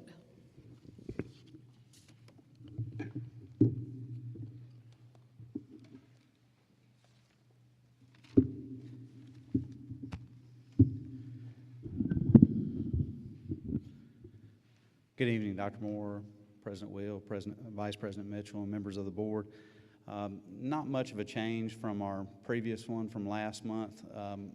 Projects are just starting to kick back up after the first part of the year, but I'll go through some of the details on that. Again, we're still waiting on the notice to proceed from the Department of Construction Management on the Brubaker and Dozier mansard roofs. the T.S. Morris and South Lawn middle roofs as well. Hopefully we'll have that here in the next few weeks. The BTW construction update, they are starting to pick back up. There's a lot of work being done inside the building that you really can't see from the outside at this point. A lot of the metal studs are being put up, the conduits being run for electrical, duct work for HVAC, and their plan is to finish the decking for the cafeteria and move over to the gymnasium here in the athletic facility very soon, here in the next week or so, and have those moving ahead. The Katoma lunchroom roof, again, a lot of the work's being done on the inside. Electrical and HVAC has been repaired underneath there and being set up so that the structural repairs can be made to that. There is some structural steel that we're adding to the project that will take a little time they had to have engineers come in to design and present those, and then it of course has to be approved by DCM when you do that. So there's a little bit of delay with that, and then of course the manufacturing of that steel as well. So they're working on those things. The central office consolidation, I do have an update on that. We have a notice to proceed, and then we'll be having our pre-construction meeting on the 14th with DCM and the GCs and the architects there. So they'll be kicking off that project here very soon with that, and then you have the listing of the flooring projects that are set up and ready to go for the spring break time frame, and then we'll be working on summer projects as well with flooring. I'll bring that to you at that point there. So very brief update. Hope to have more for you next month. Again, things are kind of really starting to kick back up with the holidays and everything there, but that concludes my update. Any questions for Mr. Anderson? I had a couple. Mr. Anderson, I had the ESSA report on how we're expending those funds throughout the district, and one of the things that stuck out was using the money to improve, of course, HVAC units and whatever facility needs that were needed in the building to make it safe. Mm-hmm. I was wondering, I know we talked about 2 schools with Volker, but I'll start with Baldwin. Has any money been utilized in Baldwin during the time of COVID to update those HVAC units? No, ma'am. Okay, so they were not updated, and so that was concerning to me. I kind of figured it wasn't. And would the same be said for Lanier? Correct, no, ma'am. You're talking multi-millions of dollars with those things. As far as we constantly are maintaining like the window units that are in those places because they don't last very long.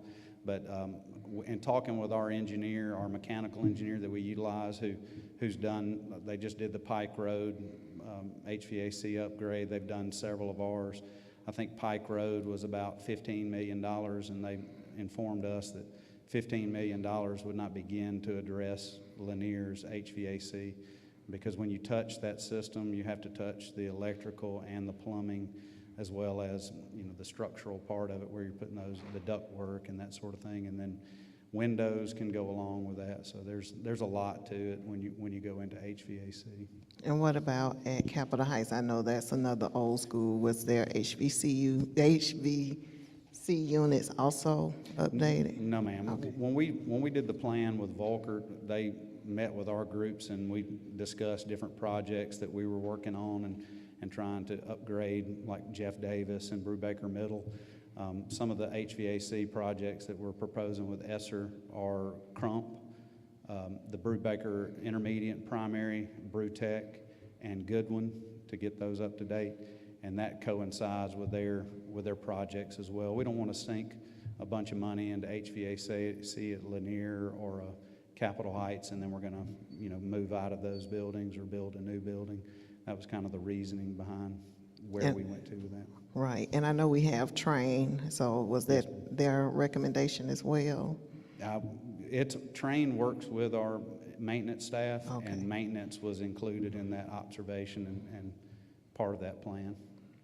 Okay, and Goodwin, what about their HVC? Yes, ma'am, that's- HVAC units? We're working on the Brubaker Complex, Intermediate and Tech, and Goodwin to try to get that out for bid here shortly. I've mentioned it a couple of times in the previous board meetings and should have that pretty soon.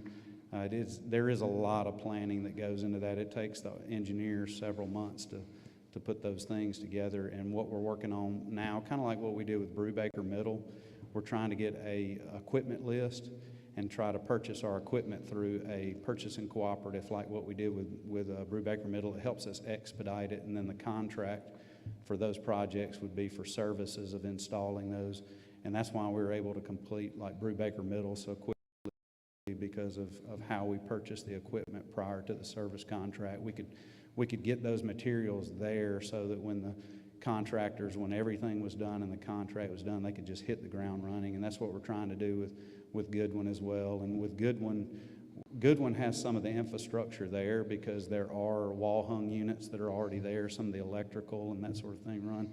What we want to address with Goodwin, like we would do in all our other buildings that are of that age, is the windows as well. We want to rip those old windows out and come in with some energy-efficient windows, as well as the AC that'll go in there. Those old wall-hung units, they don't have any kind of moisture management in there. So the humidification, it doesn't have a dehumidification part of it. And the newer wall-hung units have that dehumidification. So you're going to get a much better environment with energy-efficient windows and those newer wall-hung units. And then we'll also be able to monitor and control those from a central level so that we can better maintain those also.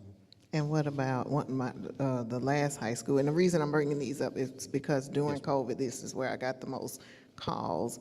What about Lee High School?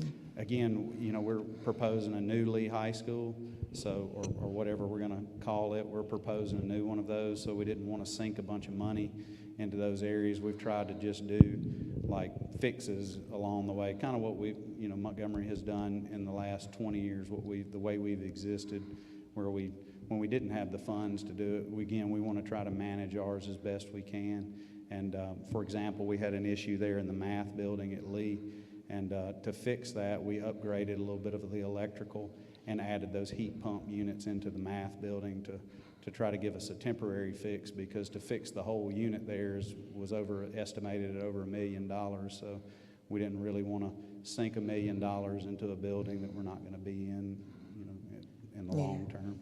Well, I guess the reason I brought them up, I know we lost staff at Lee, and it's a little disturbing for me to know that we didn't put the money there, but I'll digress. I had one other question, but it escaped me. But, I remember the old BTW building where central office is moving into. What's the progress on that one? That's in your notes there. We've got a notice to proceed on that, and we'll be doing a pre-construction meeting on February the 14th next week, and they'll be hitting the ground running with that. So they'll be doing a lot of demolition work on that. They're starting on that 3-story side. If you're going down Union Street, the building to the left there, the main campus part of it, away from the burn side, that's where they'll start the work there, and then progress to the other side as we go. And what's the expected timeline for the central office staff to move into that building? There are 2 pieces of those things. It's approximately 360 days on that 3-story building and 400 or so days on the other side, the old side where it burned. That cafeteria side is what I call it, the right side. That's about 400 days. So it'll let us stage and move in phases over there to it, so it won't overwhelm, our logistics staff and those things. So I really like that setup and that stage, but we're pressing them.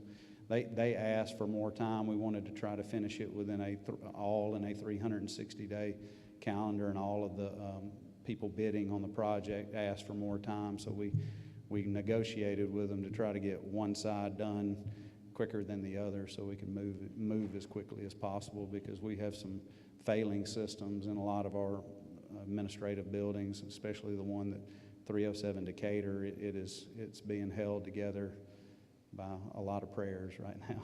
And are there any setbacks at the old BTW building? Is there anything that, some unexpected things that may have come up that may having to push the time back a little bit? Nothing at this point. Are you talking about the Holy Cross, the new one? Or BTW, the the old one, I'm sorry, the the central old one, office? yes. Nothing at this point. We won't know that until we get started. The good thing is there's not a lot of site work, especially initially.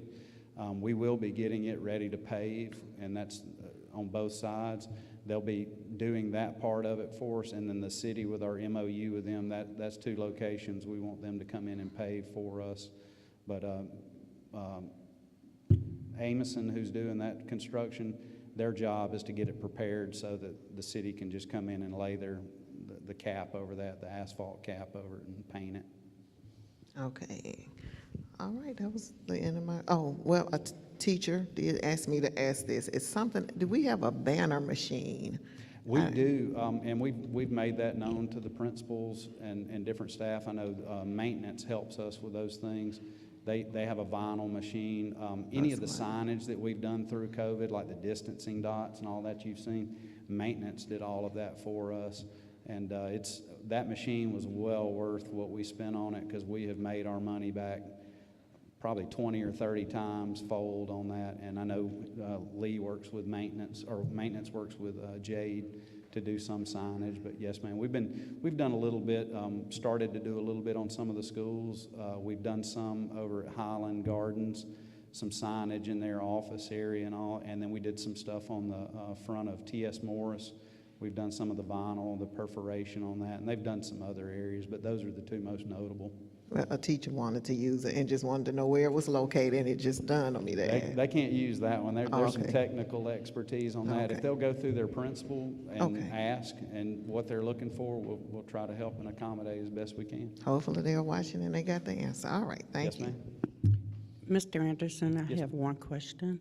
Where are we with the progress of the leaks in MLK? The leaks at MLK, we're patching that at this point, as typically what we do.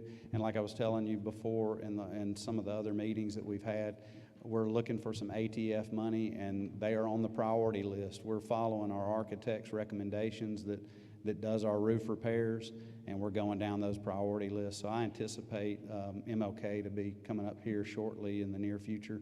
Hopefully within the next 6 months or so, we can get something out and start working on their roof as well. Hope it's not a big rain comes up. Yes, ma'am, we have a lot of There's been locations. quite a few of those. Yes, ma'am. Okay, any other questions? Did you have a question? Okay, thank you, Mr. Anderson. Yes, ma'am. Mr. Watts?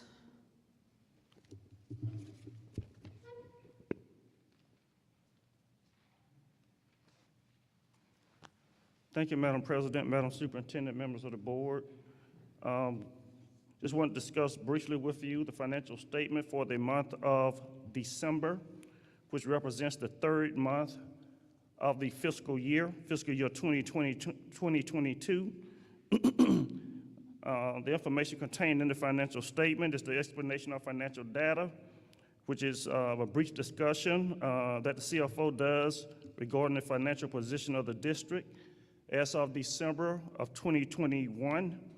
A snapshot analysis is a brief synopsis of our financial position. I'll discuss that a little later. The monthly budget percentage report, of course, this is the 3rd month of the fiscal year, the 1st quarter, which represents 25% of our budget year. Monthly comparative statement of revenues and expenditures, which is our month-to-date and year-to-date revenues and expenditures, and we compare that to the prior fiscal year. The statement of cash flow, which are our cash received and cash paid by function for each month. The pie chart of those cash flows is basically a graph of those cash inflows and cash outflows. Of course, the combined statements, financial statements, which includes our combined balance sheet, along with our combined statement of revenues, expenditures, and changes in fund balance, which is basically an income statement. And lastly, a definition of accounting terms, which provides the board just a brief description of the various account types. Madam President, we've go to tab 2 in the financial statement, on the brief snapshot analysis, I would just say that we see that we began the year actual with about $62 million as a beginning fund balance. We see our total revenues thus far and expenditures. We have an ending fund balance thus far as of December of 2021 of $68.2 million. We also would note that although we are in our third month of the fiscal year, which represents about 25%, our total expenditures as a percent of our budget, we're at 23%, so our expenditures are a little bit less than the budget amount. Right under that, we see our general fund payroll expenditures. Of course, we see salaries were down a little bit in December compared to December last year, along with the matching benefits. Of course, we only worked, we are off during the Christmas break as well, so that would account for some of that. The local revenue comparison, of course, we see our ad valorem taxes, and some of those taxes have started coming in now. Those taxes normally come in during the month of December through February. So we'll begin to see even more of those dollars coming in. And of course, we see where we were last year during the same time. The general fund balance analysis, again, we see as of fiscal year 2021, as of December, we was at $40 million. Of course, currently December 2021, which is fiscal year 2022, we're at $68.2 million.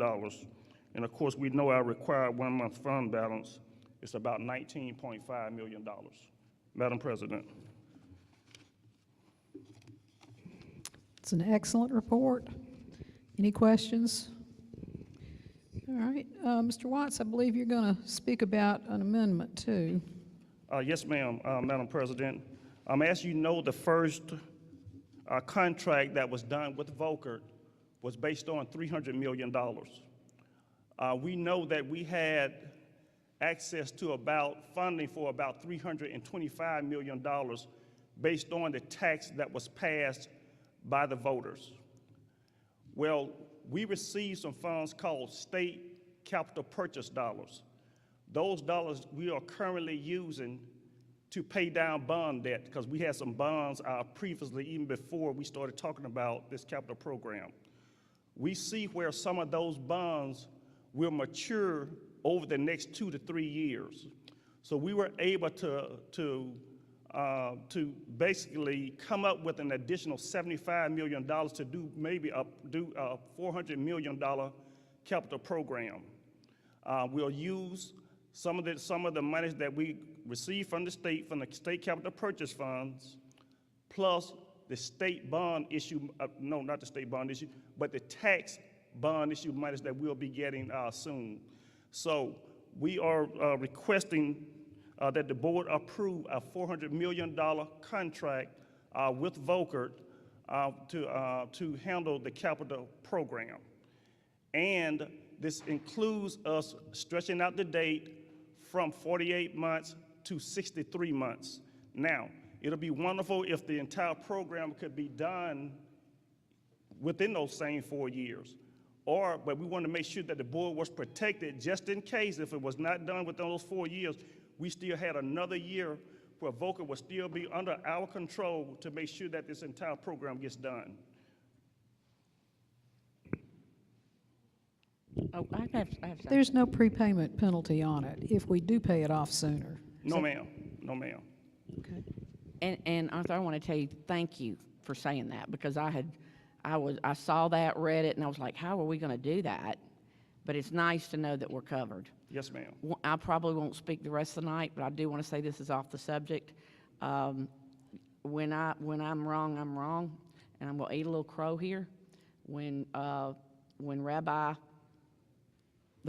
was up there speaking on the last email, I don't think he was emailed that, because I just wanted to check on it. I owe him a public apology on the last email. He obviously didn't get the email, but you know, and I'll just leave it at that. So I just want everybody to know, if I'm wrong, I'm gonna tell you I'm wrong. So I had to pop that in there. Any other questions for Mr. Watts on this amendment? Mr. White, this is just a typo, I mean, not a typo, but just wanted to ask about a sentence that just wasn't completed, where it says, whereas of January 11, 2022. Do you see that one? I see it. You have and a semicolon. Is there something else that's supposed to go back there? That was all. I noticed that. And I was wondering if you wanted to put the program cost and initial program duration. I just wasn't sure if it was just supposed to be a repeat of. I don't think so, but I will get with Spud, the board attorney, to ask him, is there anything else that we need to look at? But I think this was his intent. To leave it blank? Well, it says, whereas as of January 11, 2022, the Montgomery County Board of Education ratified a list of projects budgeted at $400 million. And I was just wondering was it supposed I to think end? I think that and goes on to the next, whereas pursuant to the terms therein, Vocal agrees to perform the professional. I was just, okay. I Yes, just ma'am. didn't know. I was like, well, it's blank, so let me just ask. Okay. Yes, ma'am. Okay. Any other questions? Thank you, Mr. Watts. Ms. Gillis, we have a couple of bits of business.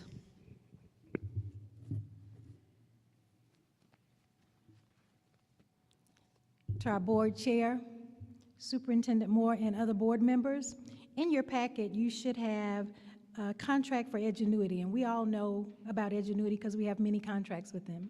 This additional money is going to help support our students who are struggling in a course, and they are rolling seats, which means that once students complete or we have to move students out, they can be applied to other students who need it. The reason for this is we have many teachers who've been out, and with Edgenuity, it has a place where if a child is working a math problem, for example, if they're working that problem and they need help, it's great to have a sub in a room, but sometimes subs can't explain the math content.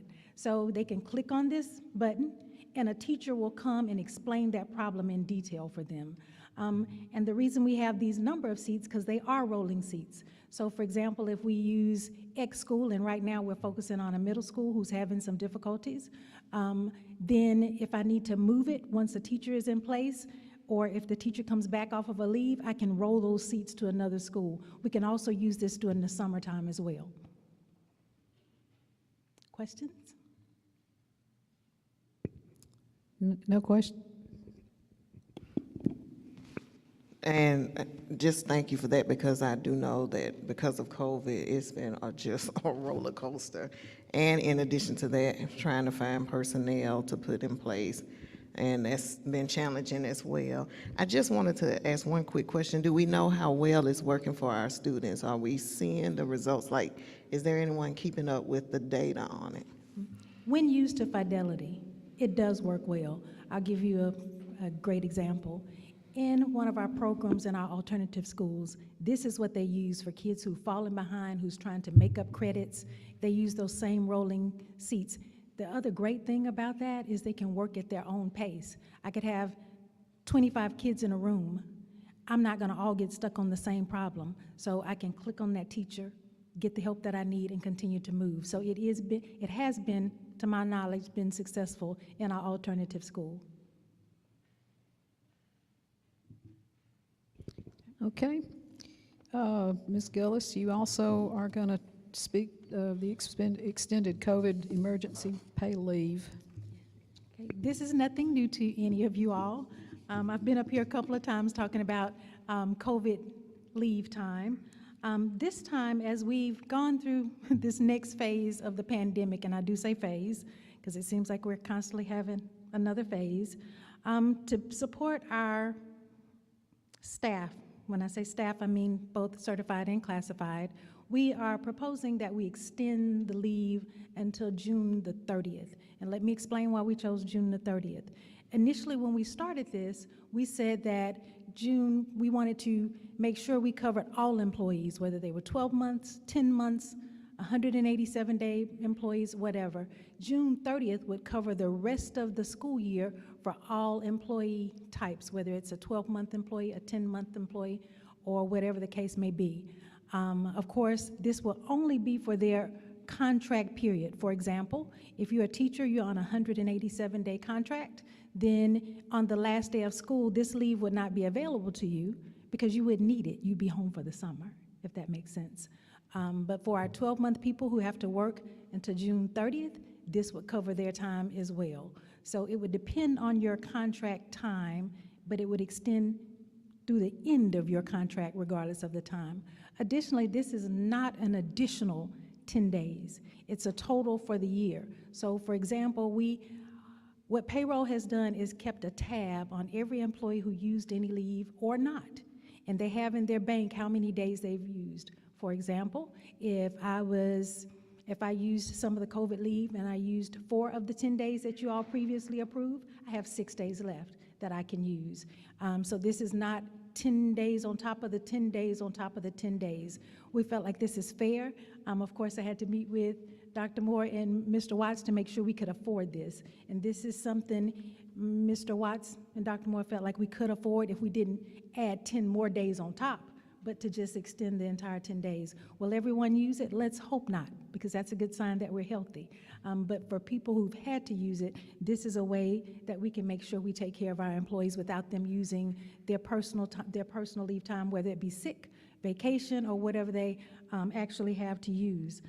Additionally, the same requirements will be there. They have to provide the documentation to us so we can make sure it is a COVID leave, because there's paperwork involved with that to make sure we can justify why we're giving this leave and that they are on a COVID leave and not just taking leave for whatever, because I know that was a concern at one point.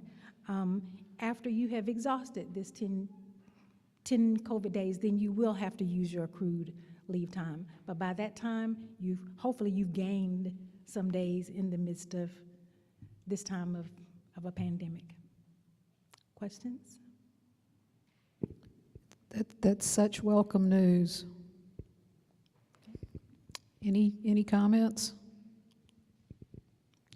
Thank you very much. You're welcome. Earlier tonight, we showed the redistricting map that was a combination of several maps. And do you have other questions? Is there other discussion of this map tonight?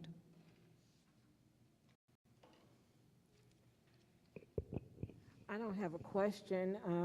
I said this during the open hearing, but since we do have minutes from this particular meeting,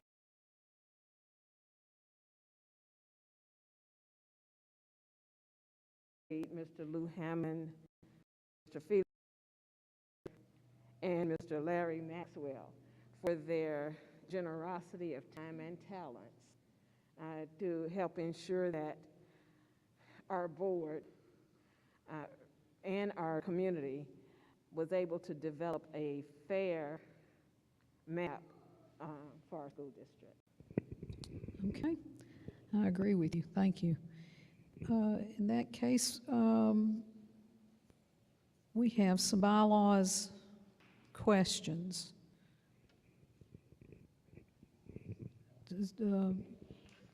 Cassandra, are you wanting to take this one?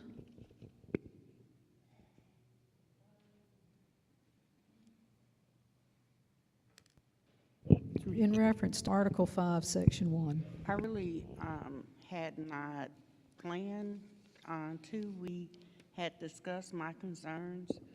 I think they were in the December meeting, I believe. And my concerns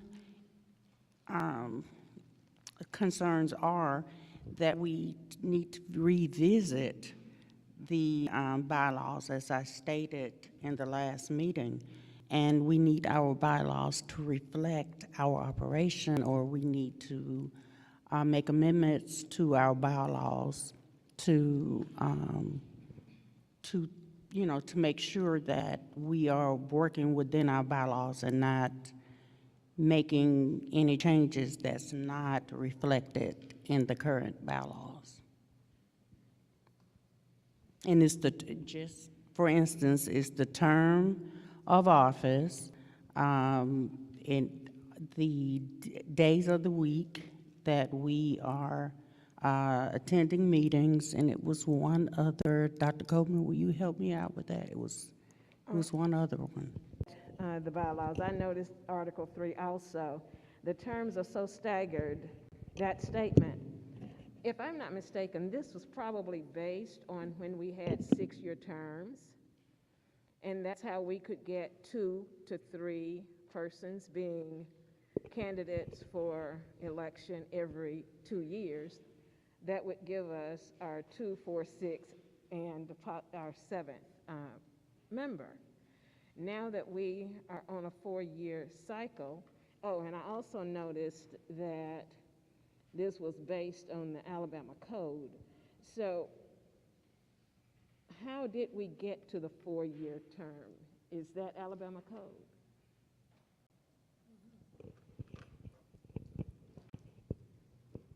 I can't answer that. I don't know how you got to that, but because that was the makeup when I arrived. However, I will tell you this, I've been talking with the attorney from the School Board Association to see what we would have to do in order to make those terms staggered a little bit better.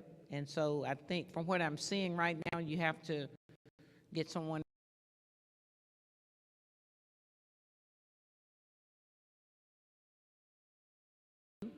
and when I get the concrete information, I'll share it with the board about how that happens. It's not a bylaws issue. It's a issue with the getting the state delegation to help us pass something that puts us in the right path. Okay,